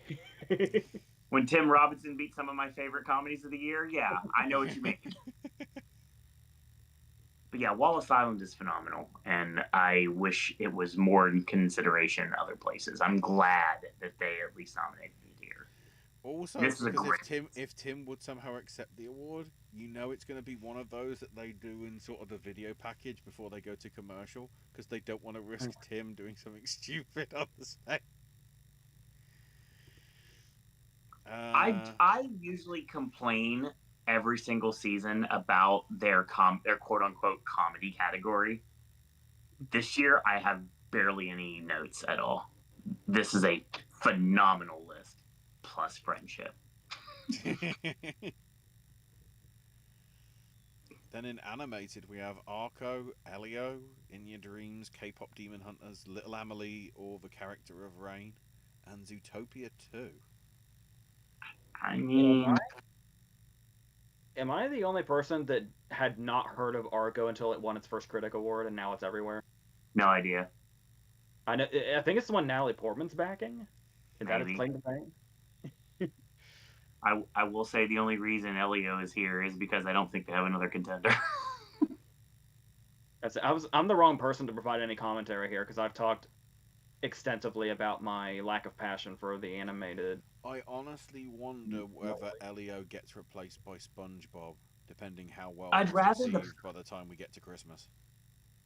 Even though it's a weaker movie by and large, I would rather the bad guys too be here. Or there's all these random anime movies that are coming out now, like Chainsaw Man and was it Demon? I am bringing this up now, so I don't just bring it up the one time when we get to the top 10 of the year of our personal picks. Okay. There is one film that made $2 billion this year that is an animated feature that even China doesn't want to submit for anything at the Oscars, despite the fact it made $2 billion. Okay, the majority of that may have been in mainland China, but the amount of positive press it got from American press, I'm amazed that Ne Zha 2 just got completely ignored by everybody, considering how that actually stands. You don't have to see Ne Zha 1 to sort of get it. You know, it's a good standalone piece, you know, and it's an adult animation that Del Toro was championing. It's not just, you know, chicken jockey and all. I mean, okay, that's live action, but whatever. You know, it's something that, you know, when we get to 12 months' time, it'll be by default the Super Mario Galaxy film because it's Illumination. Like, when you've got something like that would be PG-13, so. And the fact that something else that's PG-13 that's still in cinemas, got recognised at the Globes, but again, Najar 2 just goes begging. Amazes me.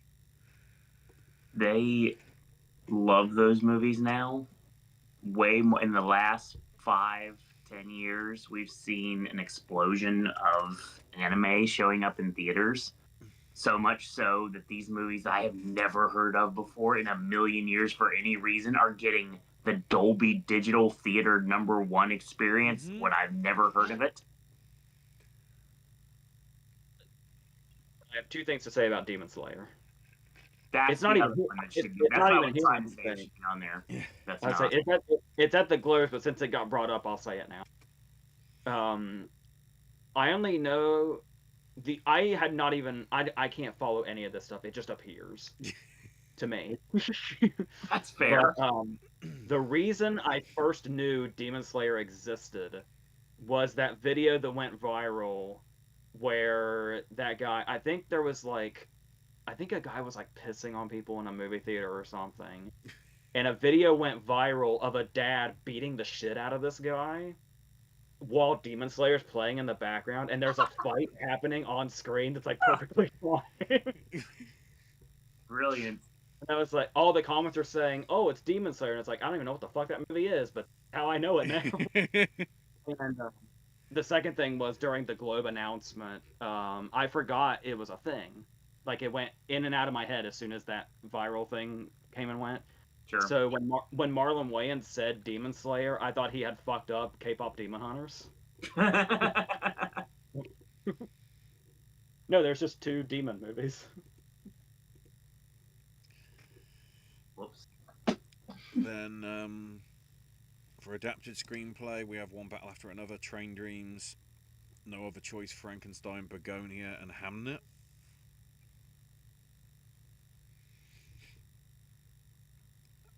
And then J. Kelly, Mighty Supreme, Sinners, Weapons, Sorry Baby, and Sentimental Value for Original. Is the only from both of these groups is the only thing missing Wake Up Dead Man. Yeah. Otherwise it's all like, that's what we're looking at. I feel we are getting like closer and closer every single day to Weapons showing out during the award season, and I'm all for it. Don't get my hopes up. Don't you trying dare to get my work hopes out up. as well. I blame the critics for freaking getting your hopes up, good sir. And if it wasn't for Will Tracy ruining the list, 11 out of those 12 are screenplays that are co-written or written by the director. Right. As well. Which I feel that's the first time it's happened in a while. Then the one which is now no longer best ensemble because they're actually incorporating the casting into it as well. So we have Hamnet, J. Kelly, Mighty Supreme, One Battle After Another, Sinners, and Wicked for Good. Although from what I've heard about J. Kelly, perhaps Warner Brothers need some credit for some of the movie appearances.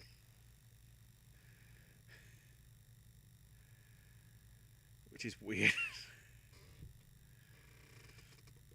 I feel like there's a lot missing from that. I feel like that's not a very inspired. There's other things that could totally be in there that aren't just in every other category. Yeah. I'm not just saying The Long Walk. There are others also. Life of Chuck. Yeah, sure. Actually, yeah. That would be one. For young actor and actress, we have Everett Blunt for Plague, Miles Caton for Sinners, Kerry Christopher for Weapons, Shannon Mahina Gorman for Rental Family, Jacoby Dupe for Hamnet, and Nina Ye for Left-Handed Girl.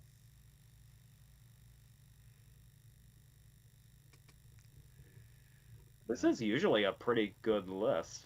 Mm-hmm. And what I've seen, it sounds like this one is as well. Oh, apparently Dupe, I think it's Dupe, it might be Dupe, I don't know, but he won't be showing up at SAG because he's not SAG. Noah might be for the younger one. No. I assume he is a sibling of Noah. Mm-hmm. Mm-hmm. I mean, it makes sense if you're trying to get one of Shakespeare's older sons and youngest son. He's like, who's got a brother? Noah's got one. Get him.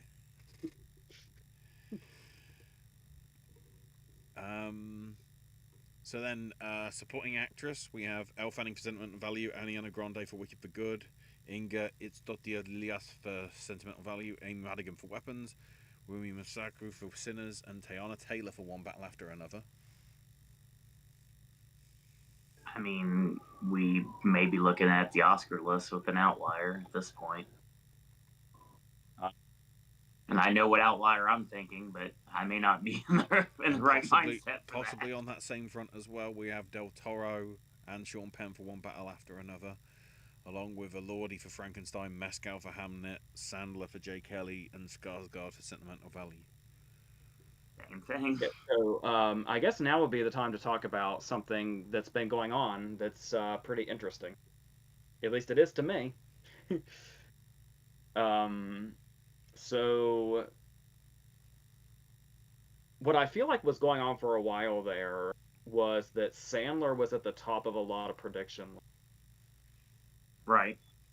And then he like really started dropping off. And the second he started dropping off, people were saying, "Oh, well, it's Penn's to lose then." That's the way I've been seeing it anyway. So it's very interesting to me because when we were doing the predictions, I've been saying, well, there's too much competition. I feel like they might only go for one. So I haven't even been saying Del.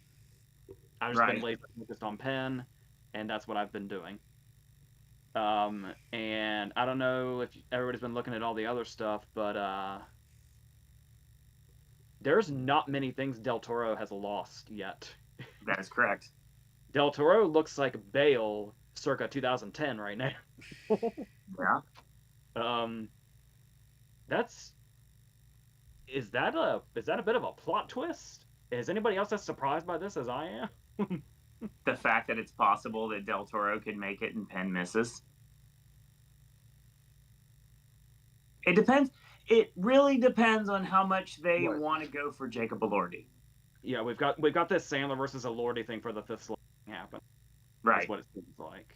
For sure. But yeah, it's so interesting because what I've been saying is that it's one of those performances I would love. Del Toro is one of those performances I would love to be nominated. Sure. But it wouldn't have even occurred to me. Oh my god, I'm having serious deja vu. Have we had this conversation about somebody else in another year, or am I having just actual deja vu? We certainly have. I felt like this would be a fun nomination. I never expected them to be doing so well. Mm-hmm. I have no idea who we would have been talking about, but I don't recall who it was off the top of my head, but I do know that this has definitely been a topic that's been brought up many years for many seasons. You've heard me say these exact words before. I certainly have. But yeah, yeah, I'm just really surprised. And you know what's funny is all the stuff that he does do, and because it's when the movie really becomes like a live wire in the middle is when he comes in. Mm. Even though he's like the downplayed one, DiCaprio's the one frantic, and he's like the opposite, and that's like his deal. Whenever I think about like how good is Del Toro in One Battle After Another, do you know what shot comes to mind? I'll try to say this without saying too much. At the end, after he's been pulled over, and he's doing like a test. Mm-hmm. That's like the Del Toro shot I remember where it's like I don't even think he says anything in that moment.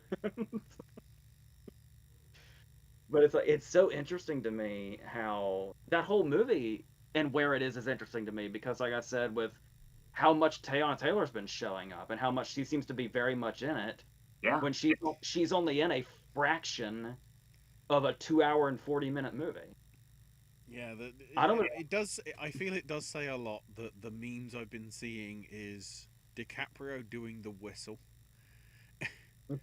and the best I can describe it as is Del Toro's Matador scene. That's the best way I can describe it. That's It's great. just that, not with the sound or anything. It's literally just the gif. The one always has the sound because it's like DiCaprio can do the authentic Mexican whistle. But with the other I one, guess you just need Del Toro being a matador for 15 seconds, and it's like, yeah, that's an image. That's I guess that's just the magic of the movie, that these performances can make this kind of impact with what seems like so little. Right. So yeah, I'm having fun seeing this. Just like we were talking about, how One Bat After Another is just like people are already calling the race. Yeah, it feels so good. And the thing is that can get really boring when it's just the same name over. But what's interesting is even though maybe this will change, I've already got my plan. The Blu-ray comes out January 20th. I've already got that locked in. Nice. So I'm sure when I watch it again, this could change. But right now, it's not like it's in my. It would be in my top 10, but it wouldn't be in my top 5. At least right now. Mm-hmm. But I don't think I'll get tired of it winning, because it's such a. First of all, it's just such a crazy ass movie. It's a fucking insane movie. in the best way. I'm honestly wondering if One Battle After Another is his Oppenheimer. I'd say so. We were just 100%. saying yesterday, actually. We talked about it yesterday, yeah, for sure. But the thing about it is, it might get boring to some people after hearing its name for so long, but it's not a boring choice. No. It's like when you look at the stuff that, like back when like only period pieces were winning, like in the 90s and shit. Sure. Or when it's like, oh, this is the important movie right now, or something like that used to be what it was. And it's like, it's really it's kind of like how Three Billboards was my favorite movie of 2006. But I had no issues with The Shape of Water winning, just because of the idea of a movie like The Shape of Water winning Best Picture is kind of insane. Sure. Even though it seemed obvious at the time too, because it had won like all the guilds. But it's like, still in retrospect, it's like, it's kind of fucking crazy that a movie like The Shape of Water won Best Picture. And I think One Bat After Another is going to be a movie that just ages so well. And just like the insanity of it, it'll be a really cool choice, assuming it goes all. So, I like what I'm seeing right now as far as results so far. Same. On the lead acting front, for actress, we have Jessie Buckley for Hamnet, Rose Byrne for If I Had Legs I Kick You, Chase Infinity for One Battle After Another, Renate Rensiv for Sentimental Value, Amanda Seyfried for Testament of Anne Lee, and Emma Stone for Begonia. And then on the actor front, Chalamet for Mighty Supreme, DiCaprio for Bob Ferguson. One Battle After Another. That's going to be the running joke. That's going to be the running joke as well, because it's like, the amount of Halloween costumes of Bob Ferguson and the amount of people that went, oh, you're the dude from The Big Lebowski, and it's like, no, I'm Bob Ferguson.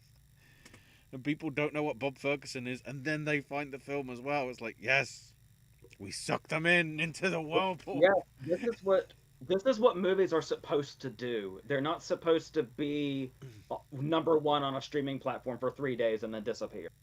Right. This is what they're supposed to do.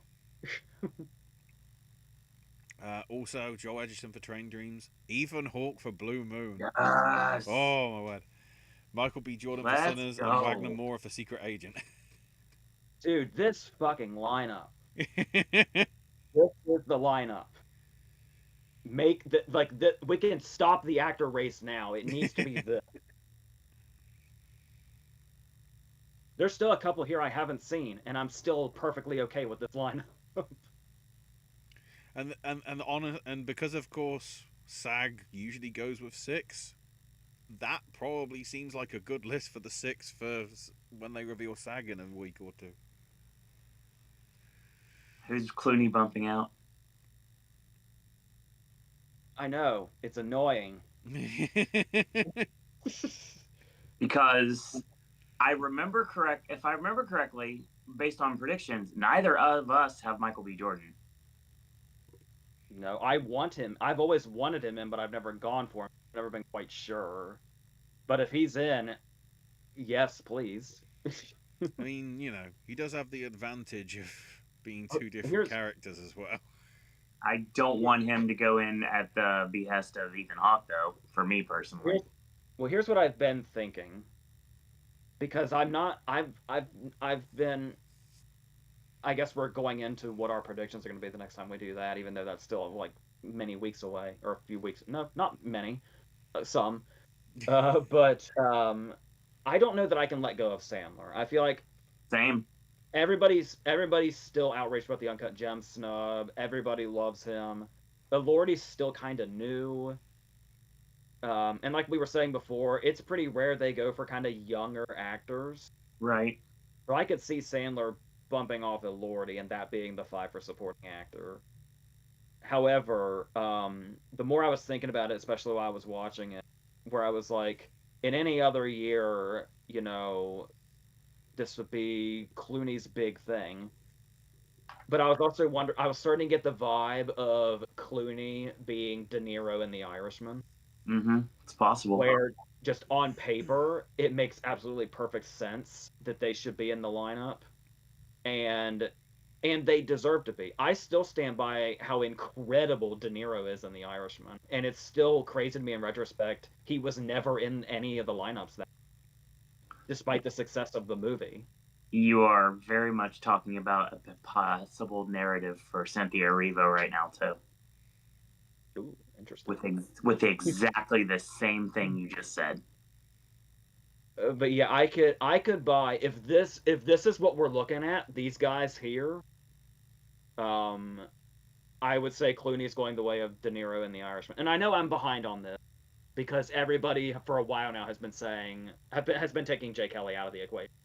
Mm-hmm.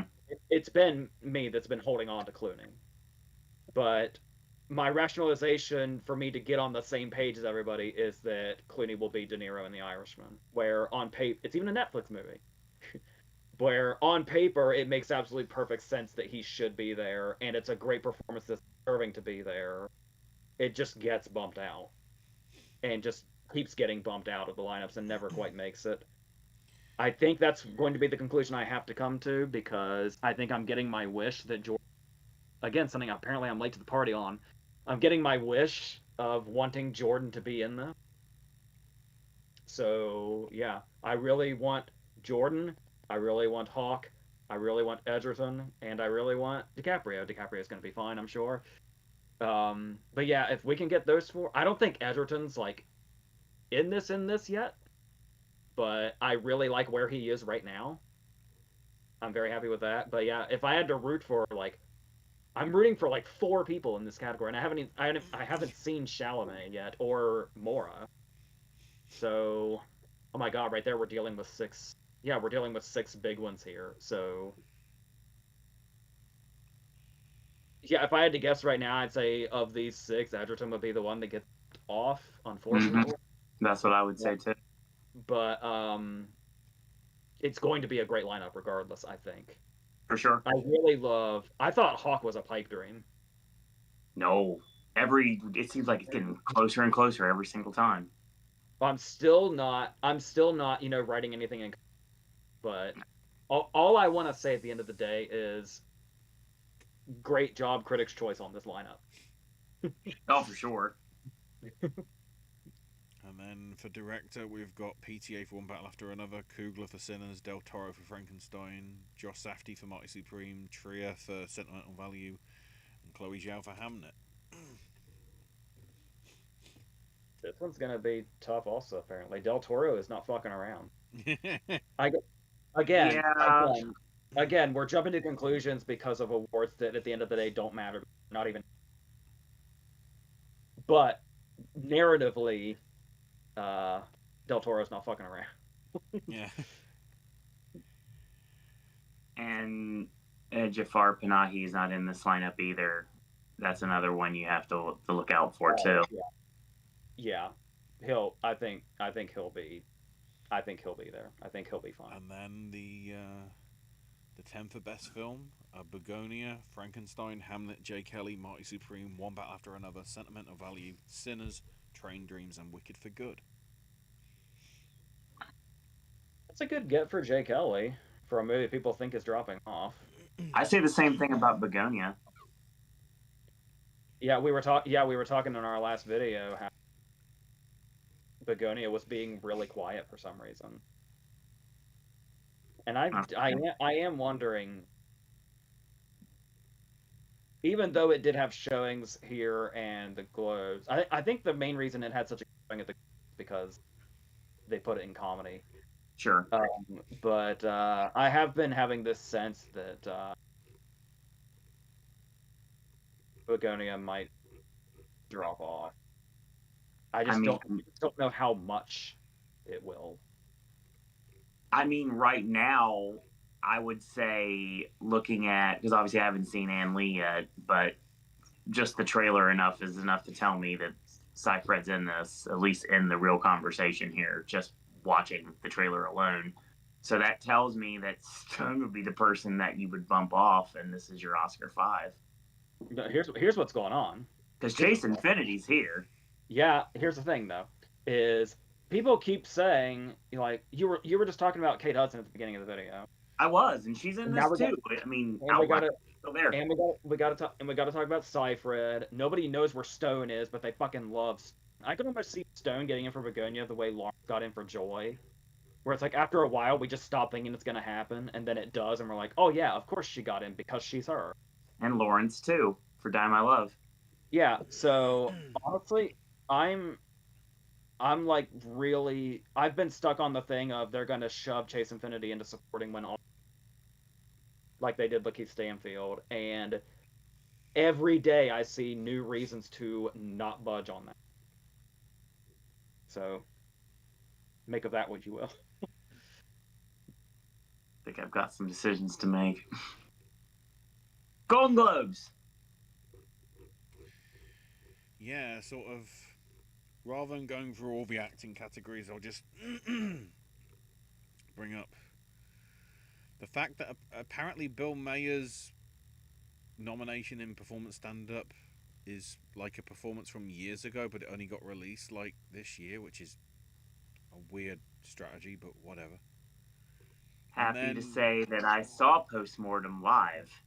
Yeah. Cheer. Or as Marlon Wayans called it, postpartum.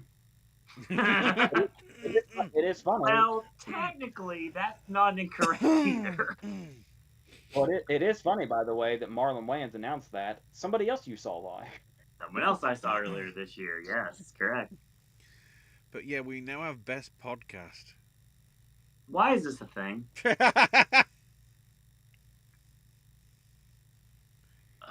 dear God. Who cares? Yeah. I don't know any of the. I know who some of these people are. So you know Amy Poehler, you know the Smartless guys, Bateman, Sean Hayes, and Will. Right, and I know who Dak Shepard is. I keep hearing references to this Call Her Daddy podcast. I don't know who that is or what they talk about. I just know that I've heard the name, but I don't know what that is.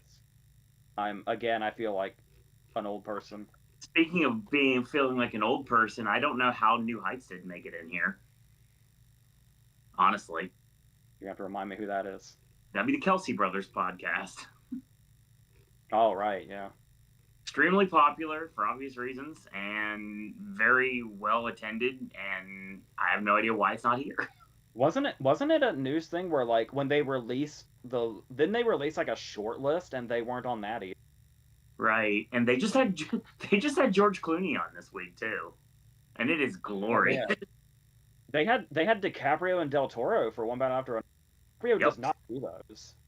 Yeah, that was like a huge fucking get to have DiCaprio on there. For sure.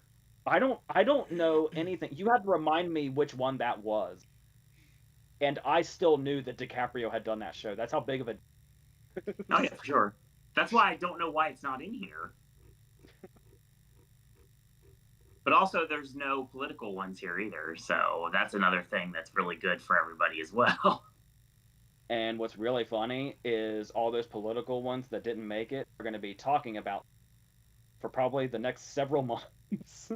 Yes. I didn't want to be a part of that group anyway, but they couldn't take me or whatever. Fuck it if they talk. We actually might get done in less than 3 hours if we continue. Let's go.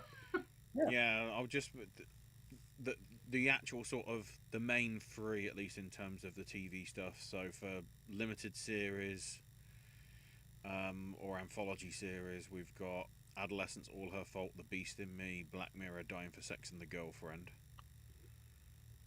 I only mention anthology because that's arguably Black Mirror. So. Yeah, since the miniseries doesn't exist anymore, this award season is okay. Please tell me if I'm wrong.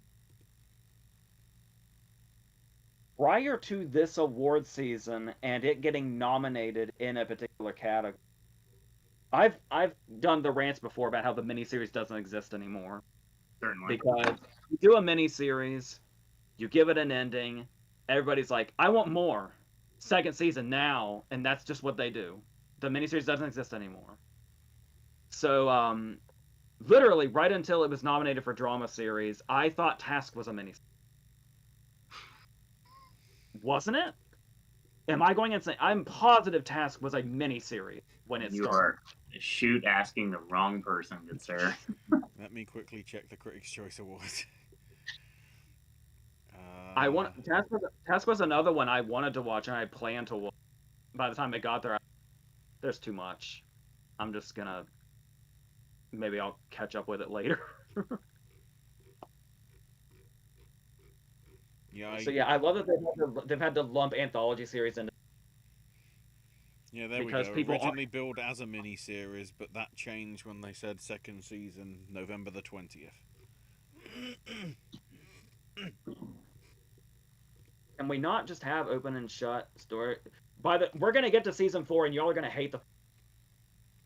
Why do you keep asking for more?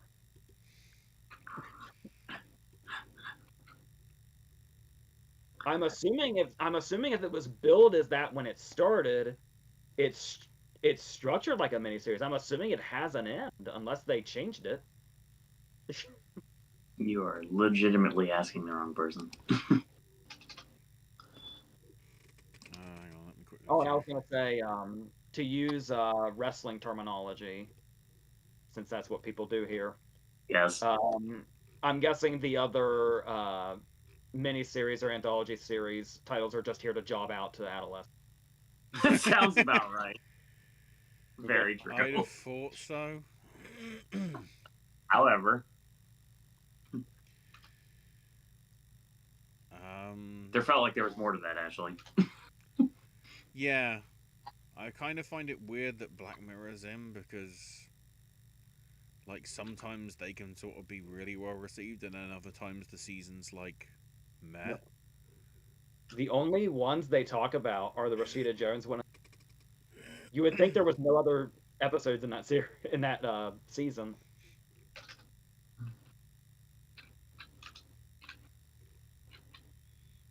Despite the fact you had the one of the very few, I think, as it stands, the only one that's actually like a sequel in the USS Callister one as well. Mm-hmm.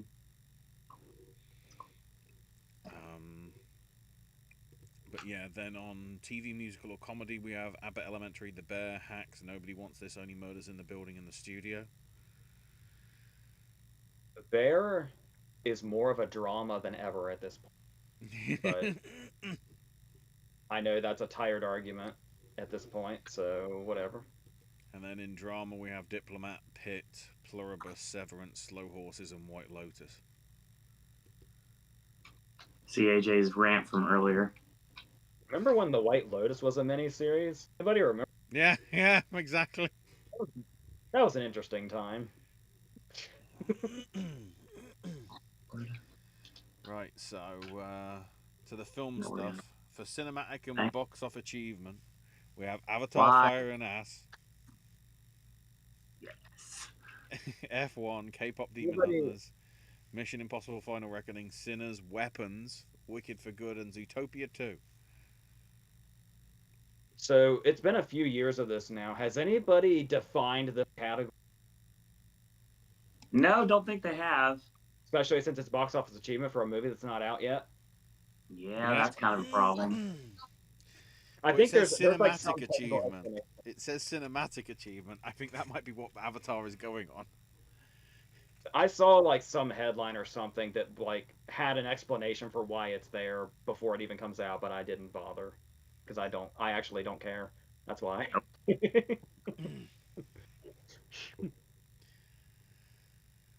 Then on the music front, for best original song, we have Dreamers 1 from Avatar, Golden from K-pop Demon Hunters, I Lied to You from Sinners, No Place Like Home and Go on the Bubble from Wicked for Good, and Train Dreams from Train Dreams. Did we know?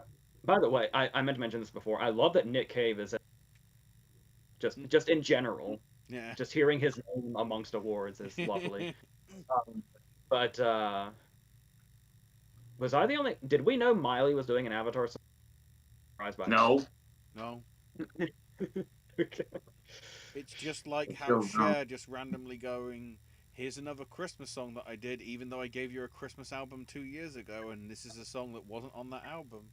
Except the problem is the AI generated cover calls it Kissmas because the R's gone missing in Christmas. And her reward for that is performing or being the musical guest on the last SNL of 2025. At least I think. With Ariana Grande as the actual guest. Because that's a thing.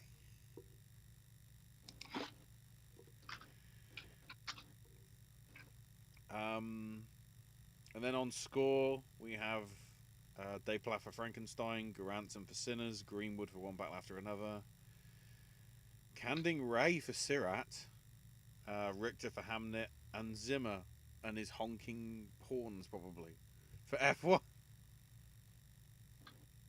I don't remember a lot of horns in F1 score. There's just a lot of like. The irony is heavy it's blooming. drum beat. Oh, what's his name? Brian Tyler, that is the actual composer of the F1 theme, that probably features somewhere in the thing. Like when you talked about the score for the Sting, but only everybody only remembers the separate piece. Yeah.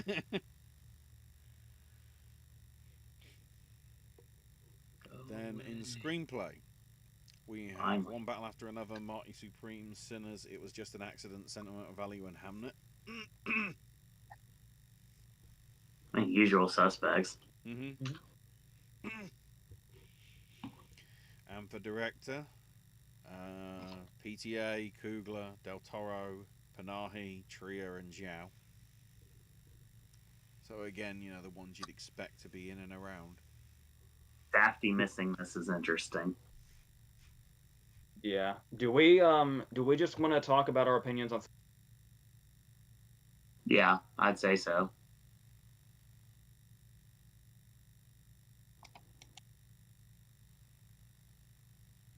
Wait, what happened? Like you cut out a little bit there, so. Yeah.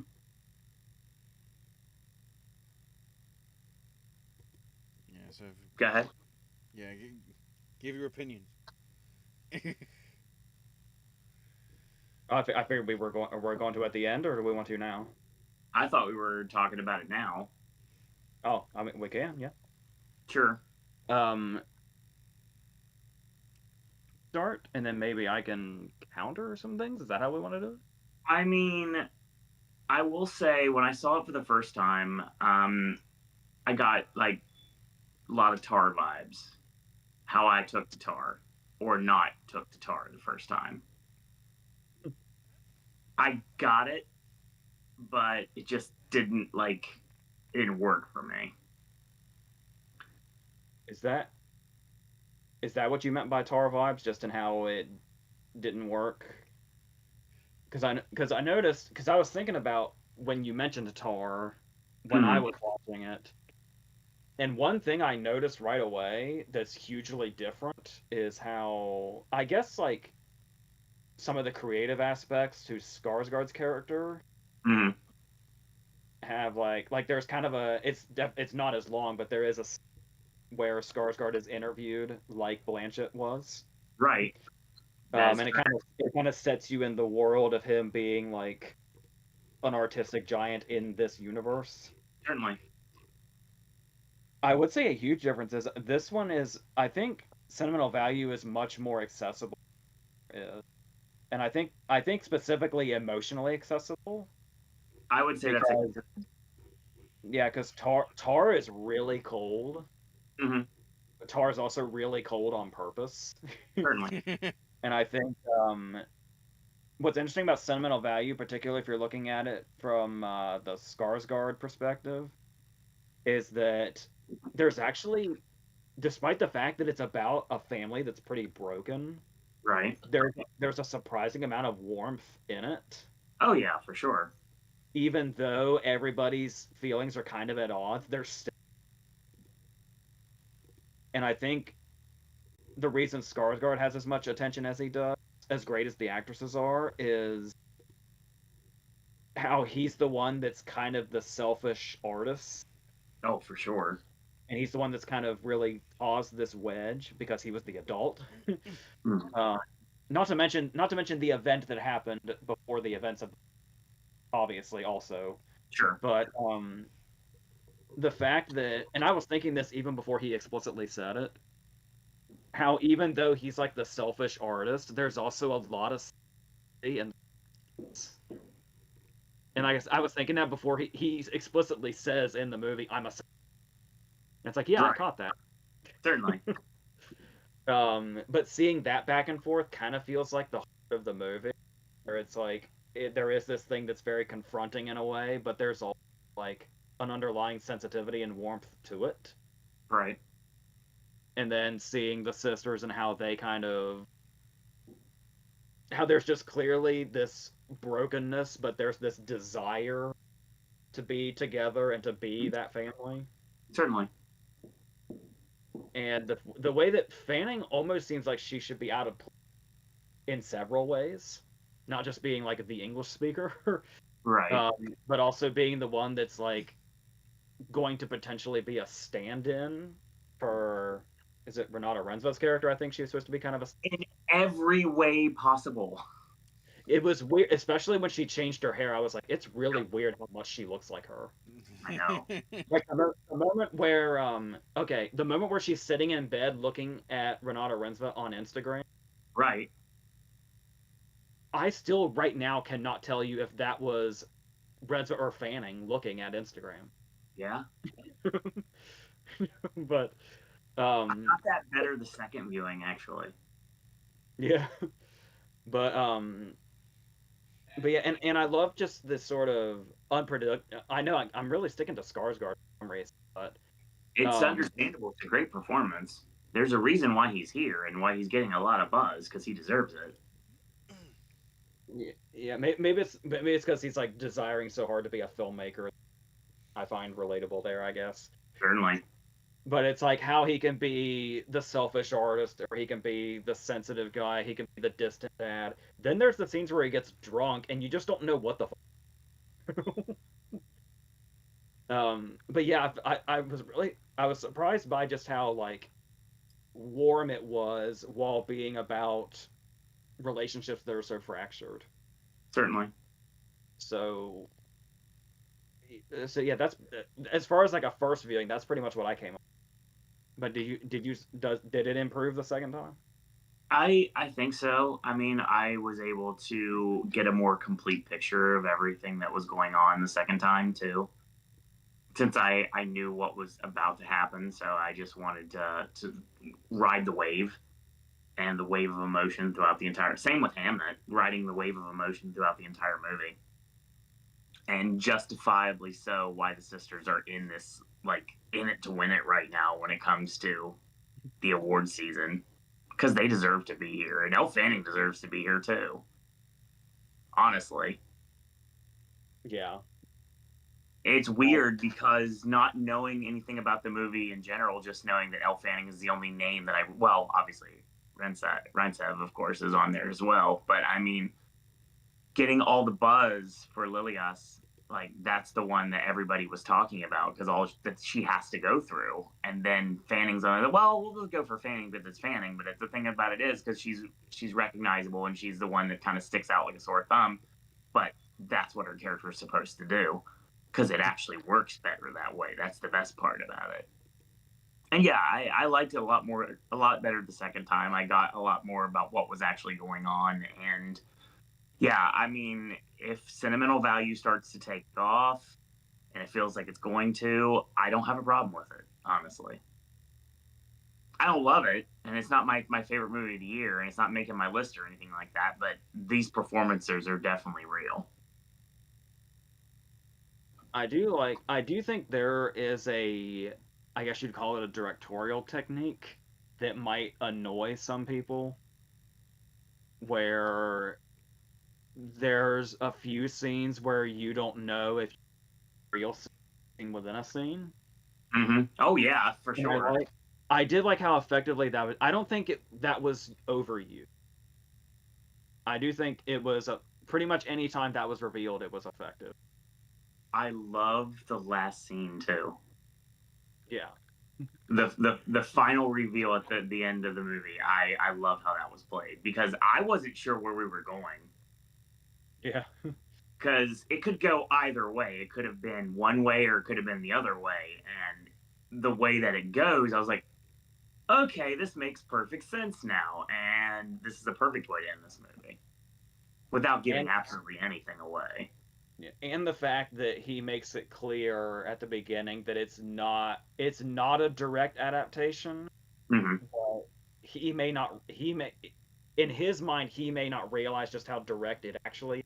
Like he's subconsciously adapting it more than he thinks he is. So playing with that was a really interesting choice also. So yeah, I was really into it. So that's how I came away from it. Again, I don't know if it's like cracking my top 10, but I did like it a lot. I can assure you it won't, but I will say that when it comes to personal lineups, it's going to be hard to forget about it, honestly. And it's always nice to see Corey Michael Smith, even though it was for a split second. I knew he was supposed to be in it, and like when they like shut the door on his face, I was like, "Oh wait, there he is." There he is. I was like, yes.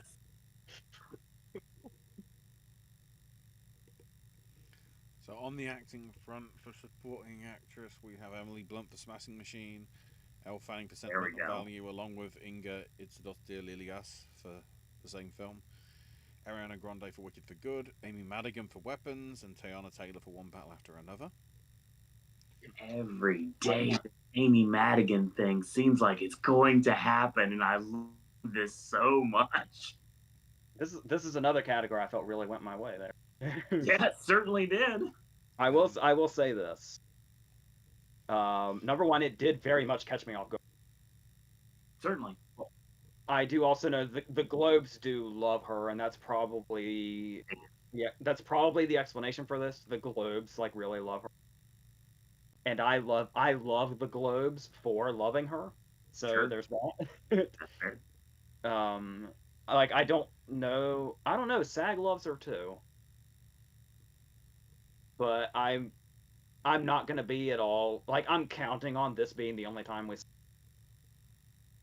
But any time she pops up, I'm gonna be happy about it. Sure. So I'm just gonna take it a step at a time in my celebration that she is here. Certainly. And as you know, I'm all on this Amy. This was a really nice category in my opinion. And then the usual. Having seen everything in this lineup, I have no problems with it. And then the usual suspects for supporting actor in Del Toro and Penn for One Battle After Another, Elordi for Frankenstein, Mescal for Hamnet, Sandler for Jay Kelly, and Skarsgård for Sentimental Value. When I'm sure I made a big stink about it at the time, but I've already forgotten. When did the Globes go to 6? I want to say this year. Let me double. It's I feel literally like like they're trying to predict the Oscar nominees and one outlier. We have to figure out which one is not fitting here. Yeah, it's literally like it's turning into Critics' Choice. It's just giving us the option Okay, that the Oscars say. It was 6 last year, which I guess would make sense because CBS.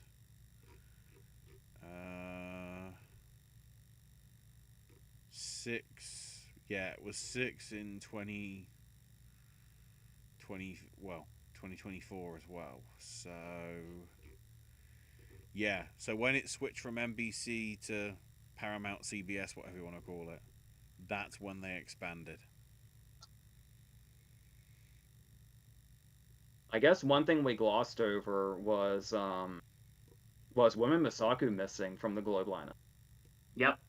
Is that is that the main notable thing that happened here? I mean, I don't have her in this race either, but I mean, I didn't. Everybody else seems to want to make that happen, so it's kind of surprising she did miss, honestly, but not really, because I guess everybody would say Blunt's in her spot. My predictions have always had a 5th actress, and I feel like Women Misaku is working her way toward it. It's possible, Especially since I was never thinking like this, but I know there were some people who thought that Sinners was gonna fall off at like somewhere in the middle of the year. People were like, I don't know if Sinners is as big as they say it is. It clearly is on its way to be as big as we thought. So it's what was that? it's going to do really well for nominations, but actual wins, I don't think it's going to get as much as people think it is. Oh, don't get me started on song again. I'll go off again. but yeah, if like her and Jordan are in this, then I'm down for that. So then on the musical comedy front, although arguably probably just comedy. Maybe. There's 2 musicals in here, Oh yeah, technically. yeah. I guess that's when we actually get to the main one, where musicals just disappear. Yeah. So for actress, we have Rose Byrne for If I Had Legs I'd Kick You, Cynthia Erivo for Wicked for Good, Kate Hudson for Song Sung Blue, Chase Infinity for One Battle After Another, Amanda Seyfried for Testament of Anne Lee, and Emma Stone for Begonia.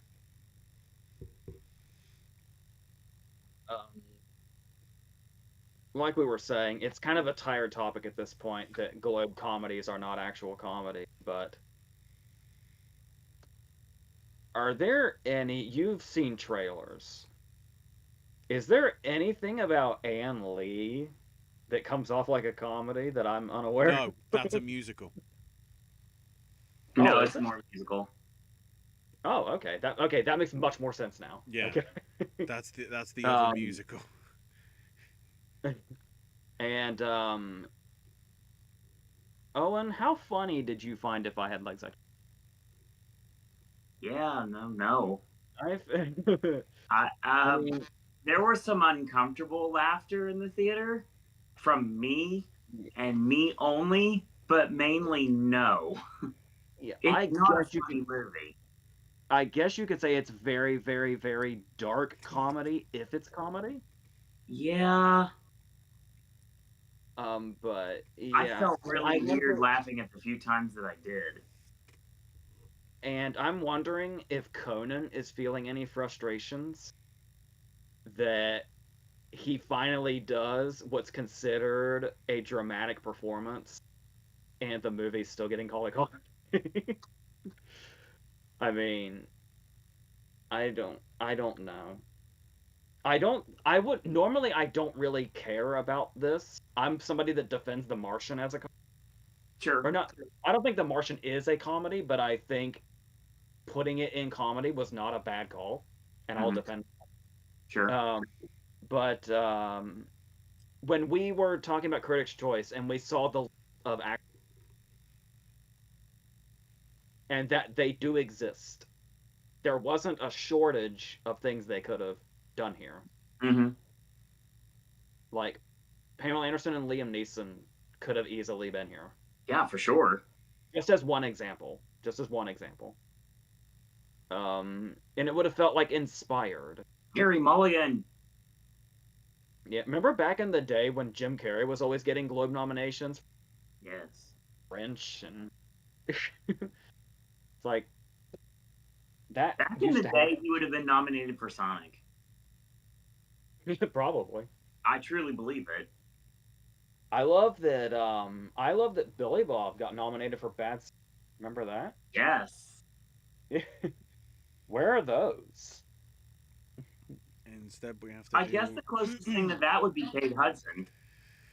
Instead of on the actor front as well, we've got Chalamet for Marty Supreme, Clooney for Jay Kelly, DiCaprio for Bob Ferguson, Ethan Hawke for Blue Moon, Lee Byung-hun for No Other Choice, and Jesse Plemons for Begonia. I'm happy Plemons is here. Okay. I'm about to say the same thing I was saying about Ann Lee for. Or is it like a dark comedy? I don't. Okay, I'll say this right now. I don't know anything. There are scenes in the trailer that are, I guess, played for comedy ? .com. The literal verbiage of the reviews is calling it a comedy. Which one we're talking about? In the actual. But dude holding a vase dripping water over someone's head, debating if he wants to drop it on him or not. That I'm not sure if that's played for comedy or it's just evil. Could go either way. I'll know. Knowing Park Chan-wook's filmography, or most of it, I was surprised when I was watching the announcements and No Other Choice was popping up in comedy. It was like, oh, I had no idea. Yeah, it's described as a satirical black comedy thriller. So that checks out from the trailer. And I suppose I could buy Begonia as a comedy. It's definitely darkly funny for sure. Mm. I don't know if that would be like the main category I'd put it. It would have been destroyed if they would have ran it in drama, though. Yeah.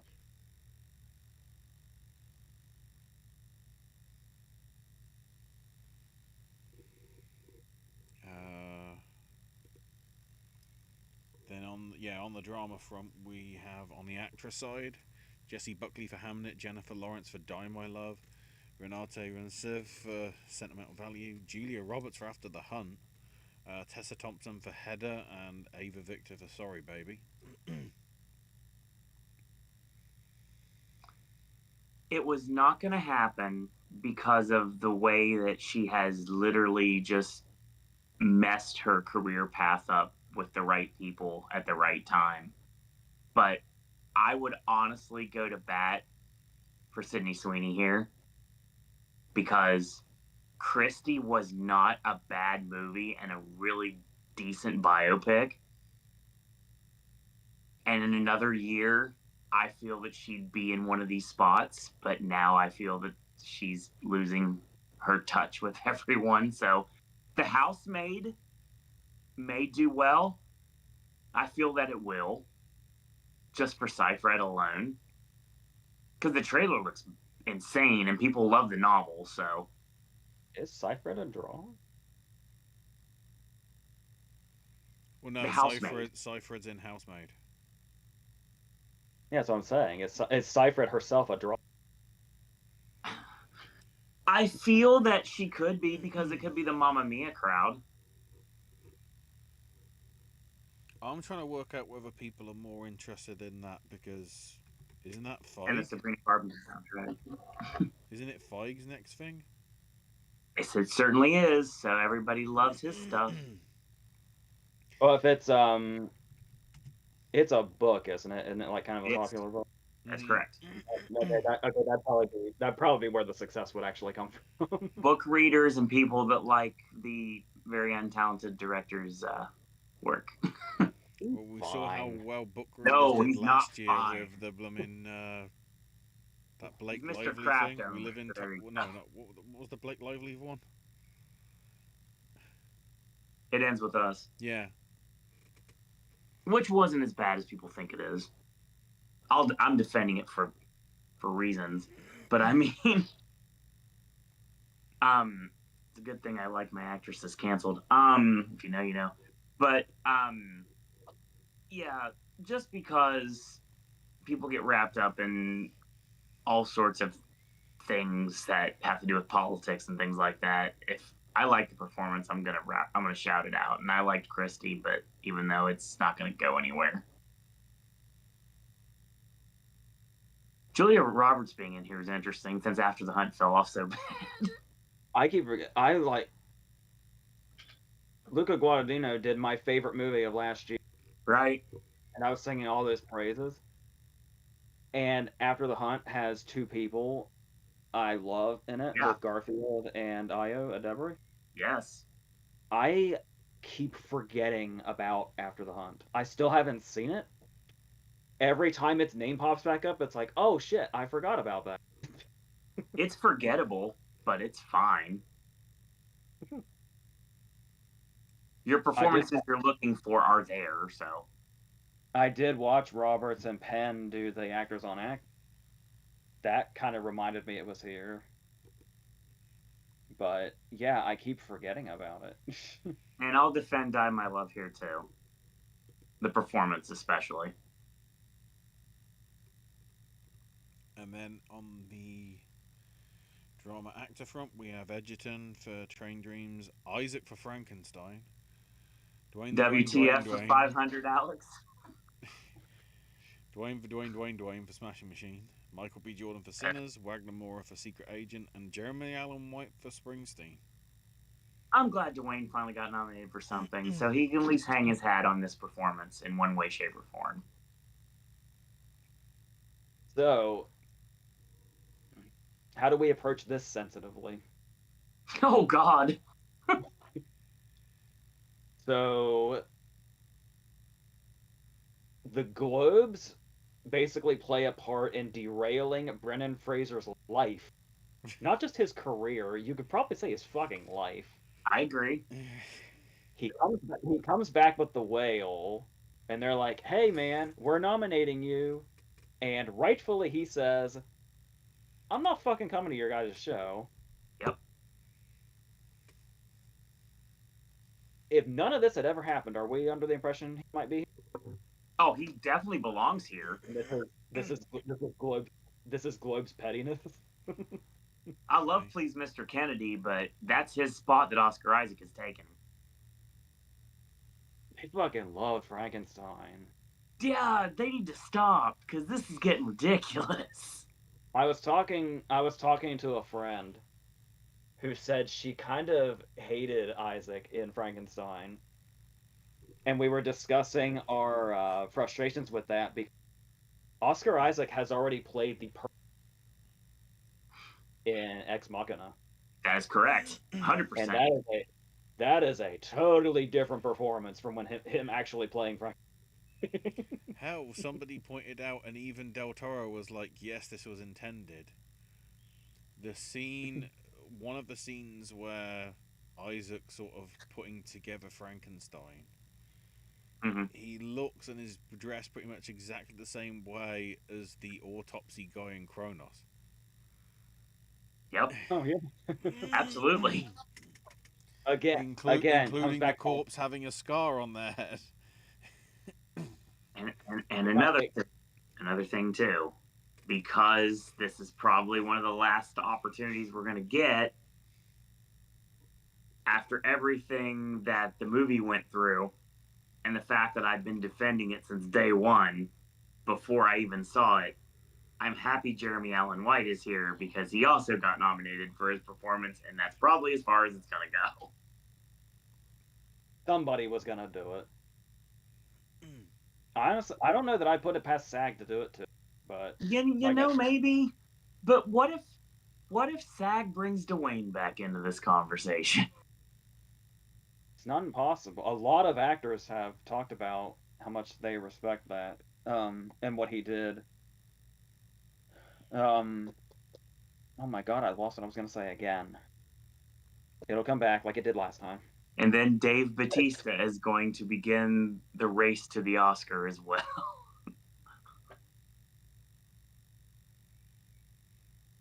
Yeah, I don't. I mean, I guess it's like I was saying in the last where I after A Complete Unknown, I am convinced that they're not ready to let go of the generic musical biopic,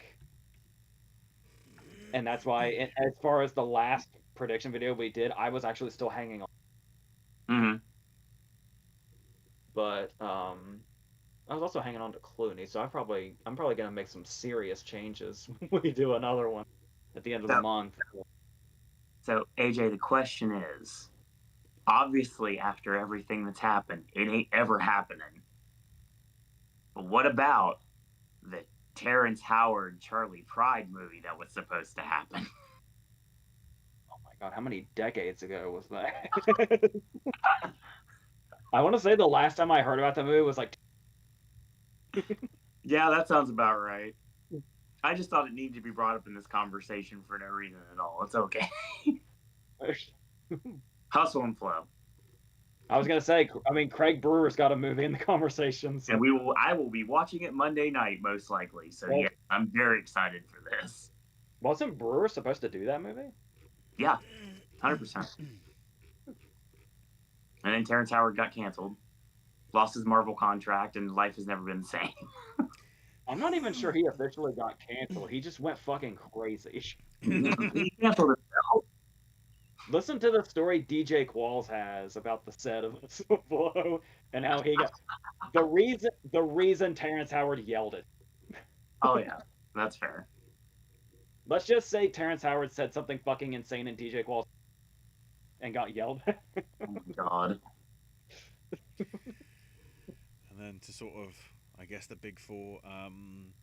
For non-English language motion picture, we've got Francis, It Was Just an Accident, South Korea's No Other Choice, Brazil's Secret Agent, Norway, Sentimental Value, Spain's Surat, and Tunisia's Voice of Hind Rajab. The usual suspects and a couple outliers. Actually, one outlier.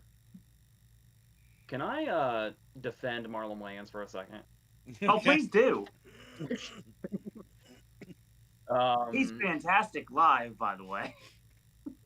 yeah, it's like I grew up on all their stuff, so he's like one of my guys.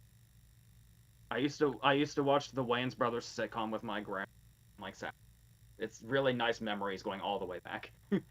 Sure. Number one, you have Sky P. Marshall, who's going to be very professional and do her thing. She did her little celebration for Kathy Bates, and then she was like very stone faced and professional about it. Sure. If you have to know, if you bring Marlon Wayans out to do anything, unless you have cast him in a drama like Requiem for a Dream or Respect or whatever, he's going to be funny. He's going to try to make his surroundings funny. You can't tell me they didn't know exactly what the fuck they were doing, giving him all the internet. You could tell he was starting to look exasperated, like he was stranded in the ocean. Like I don't think he wasn't trying to be disrespectful. He was like, I'm in this position. The best I can do is make it funny, or attempt to. But I guess people are up in arms that he was respectful. But like I said, they gave him all the international names, and they had to know what the fuck they were doing. I put that on them. I'm just throwing that out there. He had his Heath moment.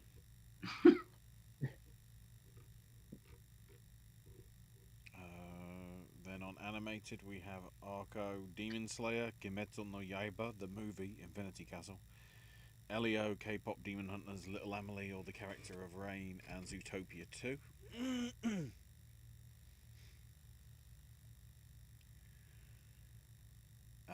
Then, in Best Not Musical,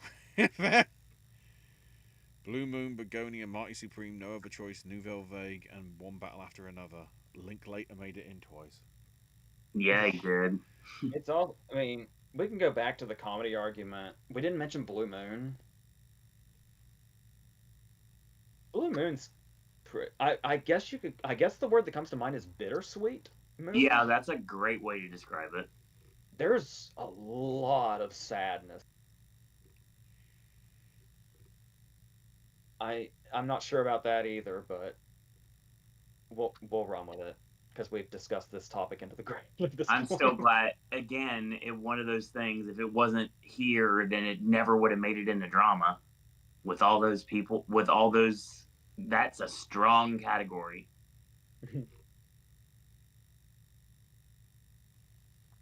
Yeah, I'm just grateful Blue Moon's name is out there.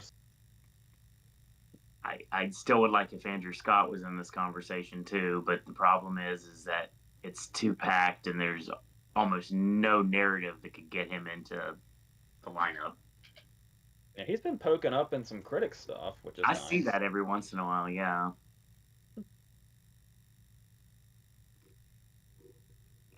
And then for drama, Frankenstein, Hamnet, It Was Just an Accident, Secret Agent, Sentimental Value, and Sinners. Pretty much the exact lineup you were expecting. A lot of international choices, which is wasn't remember back in the day when the rule. Mm-hmm. Yeah, whatever you just said, that just glitched out. Absolutely. No, but like how anything that was not English language somehow wasn't considered, or wasn't allowed to be considered at all for the main categories. So I have this gimmick I've been doing for years, way before the Gremlins took it over, thanks TikTok, about why not both. I feel this year it's really going to ring through when it comes to foreign features in higher categories in the Oscars. We've come a long way. We certainly have.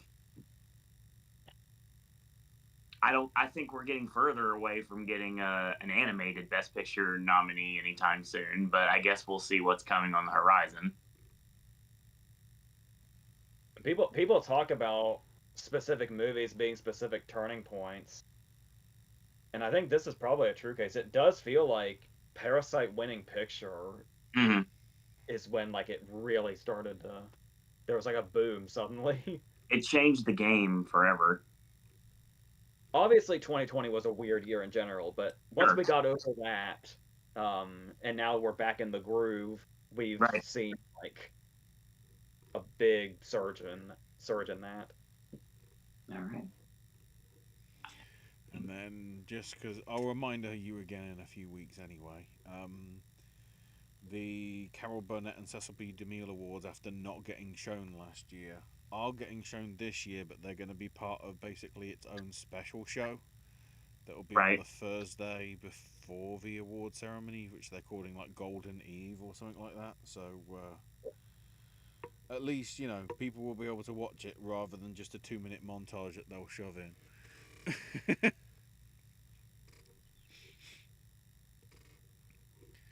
But yeah, I will now go through the chat, or what we've got of it, because it sort of revolves around it sort of wraps everything up predominantly from what we've talked about for the hours. So Spencer, I don't know if you said anything before all this, but I know you sort of did pop your head in as we started. Spencer said, so far if I had legs I'd kick you, and Blue Moon are my favourite movies. Tonight I'm watching Hamnet, tomorrow is Sirat and Pacific Heights. What if Lockjaw was in Pacific Heights?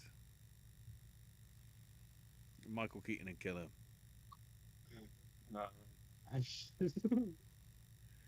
Well, it's interesting because we see Lockjaw break a door down, which is the opposite of what's happening. Murder A's, but yeah, I if I was Matthew Modine and Melanie Griffith, Lockjaw, I would. He's not well. And Spencer also said, I loved everything in one battle except for Chase Infinity. Ooh, that's a hot take. Josie saying, super happy Blue Moon made it into picture, comedy or musical. I wonder if there's a world that, I'm guessing that's relating to Hawk, can get lead actor over Timmy or Leo. I'd say unlikely, but... Extremely unlikely, but I'd be very happy for a nomination at this point. I'm just gonna sit here and daydream about that actually happening. Be happy for a second. Oh, that'd be great. Very happy Woman got the Gotham and happy for the Critics' Choice mention, but sad that she missed the Globe. Marty Supreme Ladies missed the Globe, but lest we not forget Complete Unknown Ladies missed too and got the recognition eventually. Also correct. I've never been on this Paltrow train, and I'm not even sure where it comes from. Odessa Azion is the one that I'm getting a lot more buzz for than Paltrow right now. That's already a busy category. It's way too busy. I think Josh Safdie and Ronald Bronstein are dark horses to get original screenplay at both the Globes and the Oscars. I wouldn't be surprised. Oh, well, this is one I think we can... Well, certainly me and AJ will be able to weigh in on. Thoughts on The Hustler? She thinks it could pair up well with Marty Supreme, given that Marty Mauser, from what I know, is a hustler too. Possibly. It does feel like... Well, the thing about it is... one thing I don't think The Hustler is high energy. Yeah. And I think Marty Supreme's going to be kind of a bit of a... I feel like I'm on cocaine movie. I am very excited to know that there are theater chains, hopefully we'll get them, that have the ping pong balls in the machines that you'll be able to get when you go see the movie. They're going to give you a coin and you put it into the machine. They did it with Deadpool and Wolverine, actually. You could get like a friendship, not bracelet, but like a locket between the two of them if you selected at the right time. So they're doing that with the Marty Supreme ping pong balls, and I really want to get one.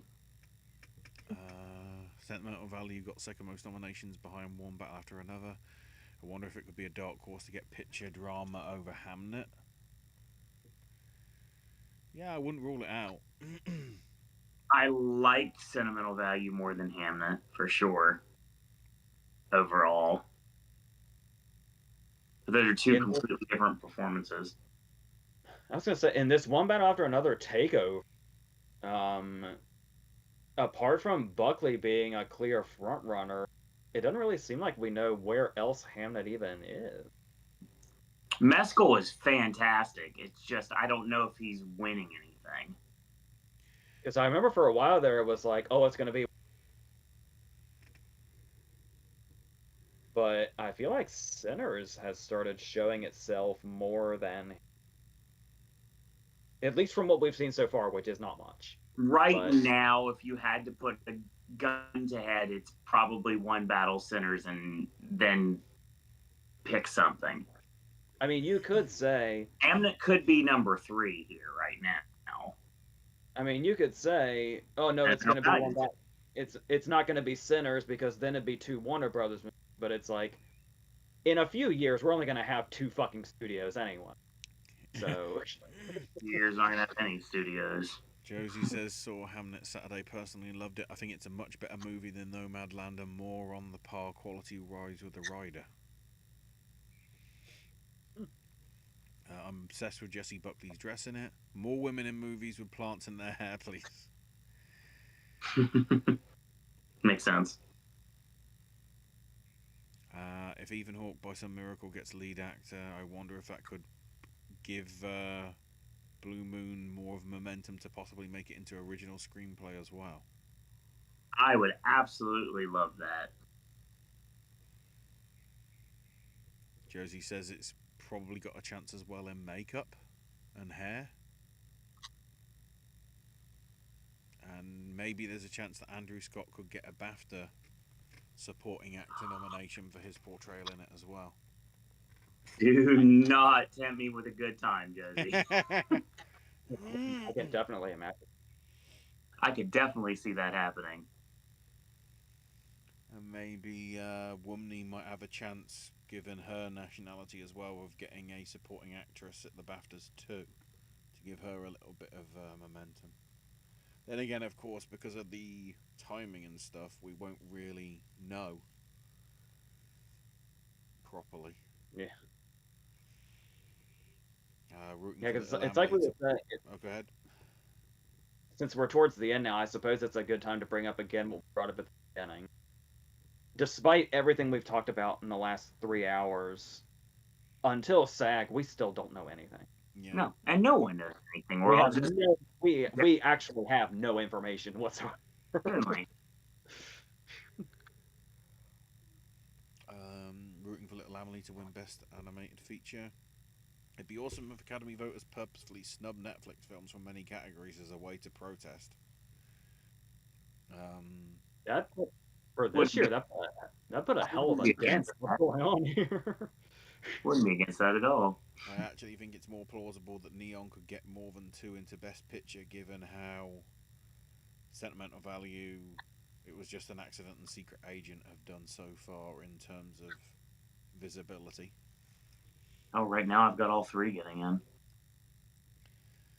I'm not a Timmy obsessive, yet I feel there's some sort of anti-Timmy smear campaign because pundits and online personalities saying that he's coming off a super desperate, cocky and all. Would you really let this man down? Come on. Okay, let's just say, for argument's sake, he is coming off desperate. I feel like that has a pretty good track record, Oscar-wise. Yeah, 100%. Desperation breeds wins and more nominations in the future. I mean, it worked for Leo in The Revenant. I mean, I feel like Eddie Redmayne's kind of the poster child for that. True. Which I hate bringing up because Eddie Redmayne's. But I'm so much more of a fan of him now. It's fair. Josie followed. It was Trial of Chicago 7 was my Eddie Redmayne's actually awesome movie. Such a great movie too. Josie follows up, I can understand someone being annoyed by his persona, but at the end of the day, he's saying he's proud of his work. I feel like people are putting words in his mouth. And he also is. I found A Complete Unknown very annoying, and I didn't care for Wonka either. But, you are in that mountain by yourself, sir. But hold on. But I have always said this. He's fucking good. Yeah, and he's getting better. Like, in general, he is a great actor who I support very much. There's just a few of his movies I don't give a shit about. Josie's saying here as well, there's been discourse lately about likable versus unlikable characters in lead acting races, and recently we've seen likable ones having the edge over the unlikable ones, such as Michelle Yeoh for Everything Everywhere, over Cate Blanchett in Tar. Two horrible examples. Some propose that Chalamet could face trouble in that regard, since his character as a swindling hustler and as an abrasive brashness could turn people off. However, from my understanding, he goes on a character growth arc, so I'm wondering if the initial unlikability factor could be forgiven in that regard. Not that it should even be a concern, it's a stupid internet narrative, to be honest. Many people are declaring that Leo would have to win lead actor if One Battle gets picture, but there have been obviously times when, and she brings up Shape of Water, how Shape of Water got no acting prizes, but still got the thing. That sounds like something somebody on Reddit would say. I don't know if you've ever. I brought this up. I'm never gonna get over it. I don't know if anybody has ever, at any sort of awards or Oscar discussion on Reddit. Oh. They are everybody talks so confidently based on absolutely nothing. Fact check. And the shit that comes out of their mouths with with absolute confidence is insane. When I think of how much of a mistake social media was, it's seeing the confidence in which people talk out of ass. And that happens a lot in this awards discussion also. And it's unreadable. I don't like hearing it secondhand right now. I know Josie mentions a lot of stuff she hears on Twitter, just as bad, if not worse. Mhm. Um, and it shouldn't even be paid attention to. There is no reason to hear. You know what I do? You know what the very first thing I do is when I bring up any nominations announcement? The first thing you have to do is close the fucking chat. There is nothing of worth in there at all. Not 1 ounce of anything worth a shit is going to be said in any of those comments. There is no purpose for them to be there except for people to scream into the void with. I don't want to say anything else in case I go too far, but wipe it from your existence. That's fair. Reddit, Twitter, one of those, and not like our live chat because our people are cool, but those live chats where nobody sees what the fuck you're writing because it's going so quickly. What are you doing? Who are you talking to? Like, what are you? We had chats like that back in the day for the Horror Nights podcast. Your comments are meaningless. Nobody will see them, and even if they did, they don't mean anything. You're saying, I'm sorry, that comment of DiCaprio has to win actor for one bad after another to win picture. That is the stupidest fucking thing I've ever heard. Are you kidding? What happens when we go over 3 hours, folks? That was worth it. That's all. I'm lightheaded now, so I'm ending this. Um, we can go to another comment. yeah, After I just Josie said says, all I comments. can say is lead actor's going to be a bloodbath. A couple of people could win, I'd be happy. But I'd say if I was to pick anyone personally, she'd go with either Jesse Plemons or Ethan Hawke. As far as like actually winning, I feel like Chalamet's narrative makes sense because it'd basically just be him picking last year. Mm-hmm. Because I feel like he and Brody were like right next to each other. No, big time. I think we've officially switched from Bob Ferguson with Josie. What if Lockjaw was in The Great Mouse Detective? Josie, you tell me. What would it be like? What would it be like if Lockjaw was in The Great Mouse Detective? I don't want to come up with that. I want to witness. Please tell me what that would be like, and I would want to. Super happy for Begonia's overperformance this week. I wonder if that means it could squeeze into the 10. Since 22, we've had a film nominated for Best Picture with just a screenplay nom, following on from Women Talking Past Lives. Oh, sorry, Women Are Talking Past Lives and Nickel Boys. I wonder what it might be this year, possibly Begonia. That's if it missing acting nominations. Oh. Emma's the most likely to get an actor, I'd have thought. She's the only one at this point. I think Clemens can't get in because it's too tight. She's got the only chance of the cast. Josie also says I could also see a scenario where no other choice misses international, but gets in and adapted, and maybe that's how it gets into picture. I don't have it in picture, but we'll see. I still want to know because we have not seen a fucking industry award. I still want to know how the industry feels about Park Chan-wook and if that's a thing or not. But also, you're kidding me. For the third time now, I lost what I was going to say. I had a thought. It was right here. See a narrative that we only have 6 regular movies getting into the 10 and 4 of them are foreign language films. That would really be crazy.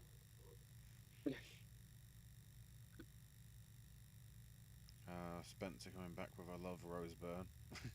And thoughts on Man on the Moon with Reese Witherspoon. Boy, did she have an acting gift.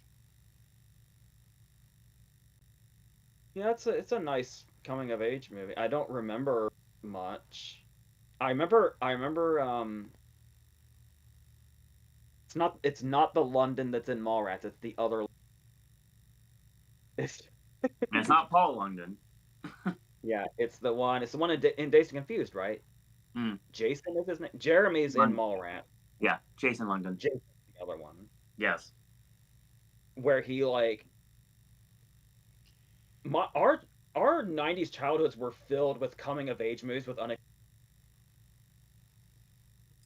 like My Girl, reading Bridge to Terabithia in school. It's like it's interesting that there's like a subgenre in the Man in the Moon that category. That's the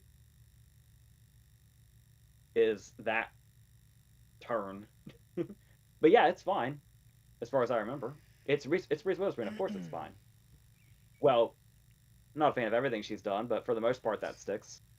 I don't think Jahar Panahi's my cup of tea. Same with Odyard, something is not for me, says Spencer. I like No Other Choice the most, followed by Secret Agent. Surat is fun.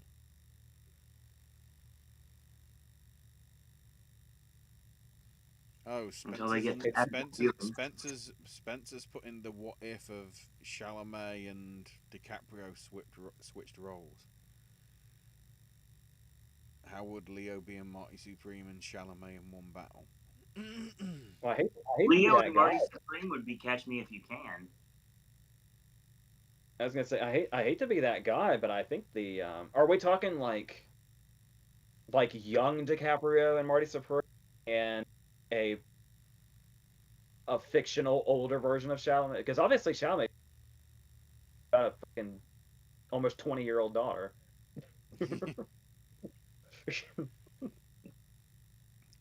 Following on But from that, Josie puts yeah, Kylie Jenner, in the words of Chef from South Park, she's a goddamn succubus. yeah, I think Owen's onto something with young DiCaprio. At least the very little I know about Marty, very very little. Um, yeah, that would be a young DiCaprio and Marty Supreme would be Frank Abagnale Jr. yeah, Catch Me If You Can DiCaprio. 100%. And I think Chalamet has the range to pull off older too. And I know he's just going to get better and better, regardless if this is his Oscar season or not. He will get one of these days, whether it's this year or another year. Imagining a Chalamet that's almost 50. Yeah, I could probably see doing something with that. Spencer also saying, I really enjoyed the music supervisor choices in one battle. And then favourite actors in one battle was Regina Hall, followed by Alana Haim. I'm happy she's in it. I want to see more movies tackle motherhood, like Die My Love and If I Had Legs. Conan deserves an Oscar too. I'm happy Conan got to show his acting chops this year, and I hope that they cast him more places if he wants to do that. Spencer says, what's our thoughts on Ariana Grande? I find her tough to watch, very skinny, must be stressful with the time put in, best of luck to her. To be fair, what's happened to most of the female cast of Wicked for Good? Who look normal, and I feel I see way too much skeleton through their skin in the press junkets that they've been doing for part 2. Michelle Yeoh looks unhealthy, Erivo looks unhealthy. I saw everybody was talking about the actress and what was going on that set, but then I saw this isn't even something I really like to get into that much, but people were comparing footage of John M. Chu on the center. Oh, even the director? Blimey. Yeah. So I don't. I mean, it could just be It could just be like the stress of the product, like when Peter Jackson did King Kong, and he was like unrecognizably thin after. I think there was one Cameron project where he drastically. Another somewhat of a hot take from Spencer, considering the acclaim that it has received. Spencer really hated Weapons apart for Kerry Christopher and Amy Madigan. I don't like Mr. Kreger, what a hack. We're definitely not on that same boat. I say I'm not even going to dignify that with a response, especially since we're 3 hours and 15. Yes. Josie Roy comes in with, what was the best ceremony last year, the Globes or SAG? Mainly because of that movie going home empty-handed, but the con is Amelia Perez getting 4 wins at the Globes, and then SAG had Saldana and Chalamet. It's nice that you say that, since those are the only 2 shows I watched. Mm-hmm. I always stand by. SAG always has the best show, I think. It's put together the best. Usually has the best nominees. Normally has the best winners. The Globes did have challengers winning. That is true. That was good. Actually, maybe last year. Well, I don't know. I really love the Conclave Ensemble when it's really like. But I also love the Globes results as far as I.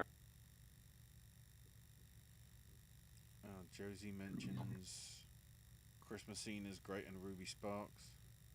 Imagine Paul Dano's Riddler on Joe Rogan.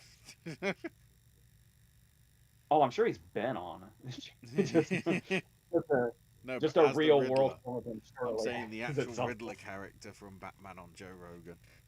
Edward Nashton on Joe Rogan Experience. Jeff Anderson should play David Ellison on SNL. Saturday night I watched Jim Henson's The Christmas Toy. Have you ever seen it? I don't think I have. No. I don't think so. Then Bry says, remember BAFTA nods won't help us because they're 4 days after the Oscar nomination, so the BAFTA long list will be only clue there. Yep. I know we've been all in on It Was Just an Accident, Settlement and Value, No Other Choice, and The Secret Agent for like the top 8, or all in for Best Picture.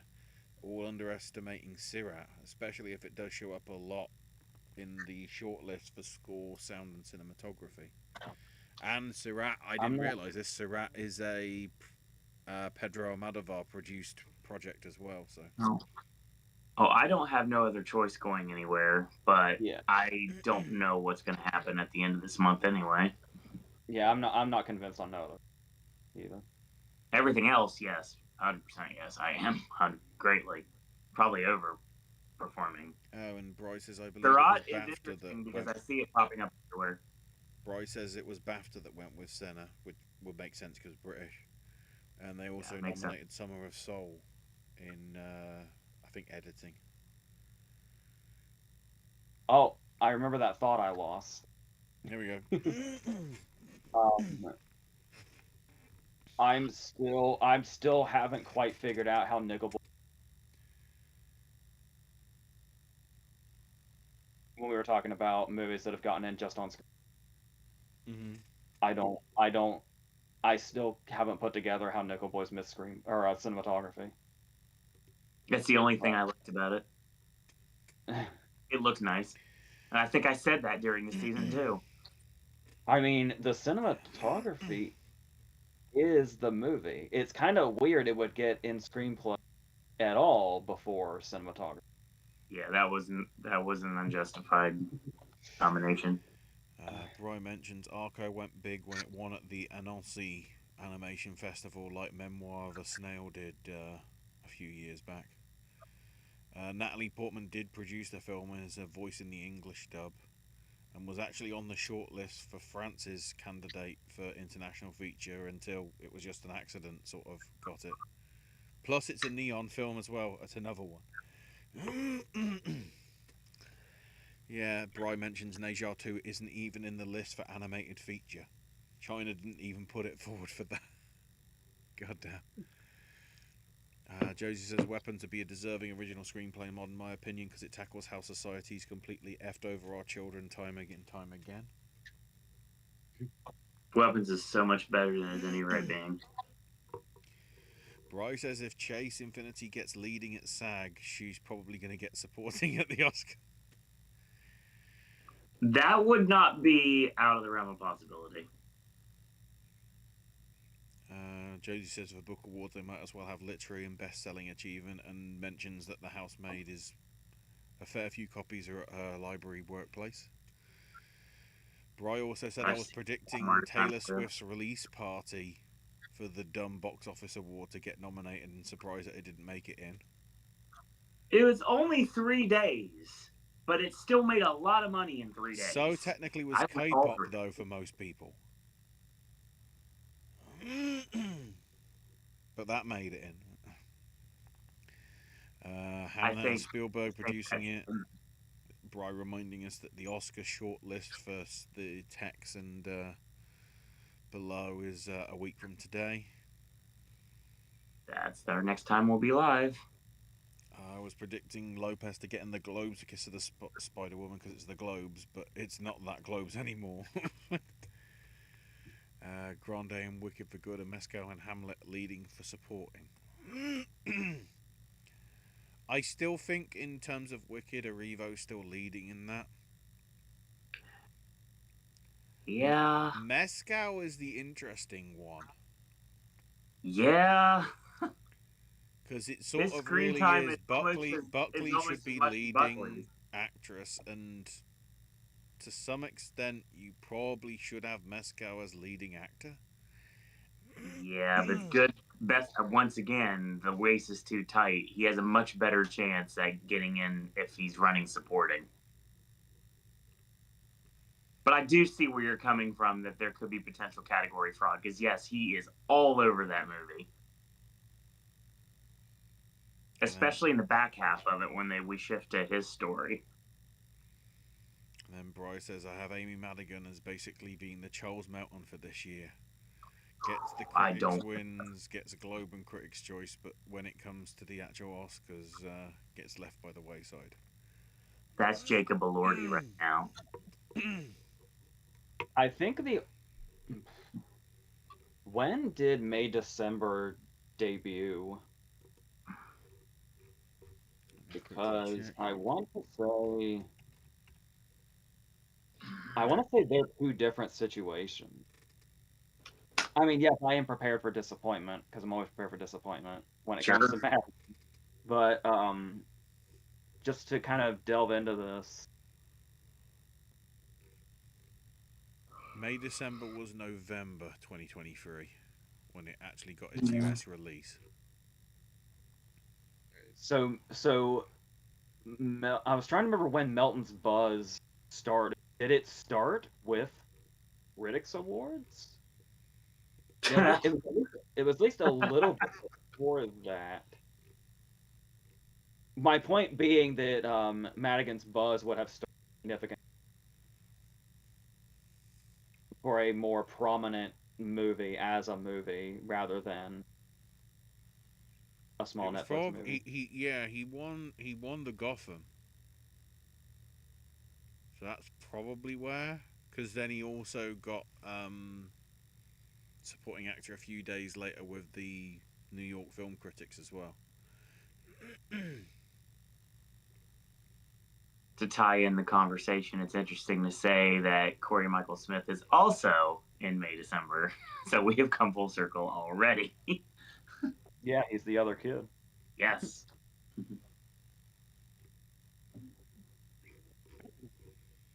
I think with that, that's the chat wrapped up. I figured it was going to be a longer thing because of like how many we've got to talk about, but luckily, most of those it's going to be sort of predictions when we get round to it in the next few weeks. The only stuff of note, if I quickly check my list of the things. I want to say the only thing of note by the time we come back next week is the Oscar shortlists. Mm-hmm. Just double checking. Yeah. I mean, the first of the guilds that isn't, the big four that we follow, costume designers, have got their nominations on the 12th. But, yeah, Oscar shortlist on the 16th is the next substantial one.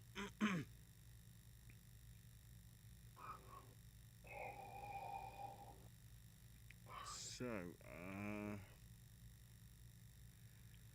just trying to see when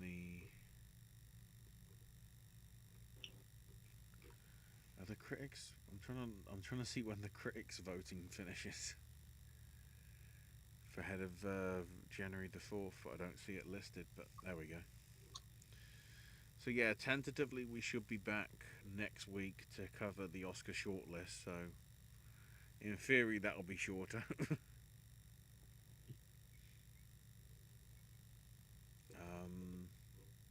It also appears as if, not that we actually cover them, but that same day as the Satellite Awards, which this time have decided to move back to where they should be, sort of like before the Oscars.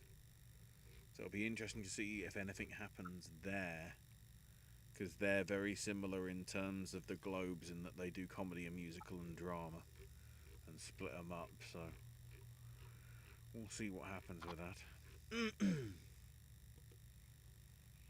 But yeah, so probably sort of 5 or 6 Eastern, around our usual time. More likely 6 next week. If that's right, Owen. That's correct. Unless something drastic happens, and I'm not looking forward to that being a thing. So yeah, we'll be back next week. Owen, you want to round us out? Yeah. AJ's movie reviews will be back on the channel sooner rather than later. Ashley content will be back sooner rather than later. For those of you that are watching these random videos that I'm putting up on the channel, especially the Sip and Snacks, thank you. I appreciate that greatly. Checking out the stuff. I mean, I've got like over a year of stuff I can put on the channel, so we're gonna go daily content for quite a while, and that's honesty right there. You can follow me on X at Sir Owen Disney. Ashley can be followed on X at Ash is my name UK. So we're back here next week, 6 p.m. Eastern Standard Time. That's going to be your show for today. Thank you for our live chat. And thanks for everyone that left their comments in the chat as well, whether live or in archive. And as always, I want to thank you guys and girls out there for watching. Remember to go out there and stream If Lyrics Were Confidential and all these stream water parks at all times. Watch your Taylor Swift because it comes out, the documentary, on Disney Plus this weekend.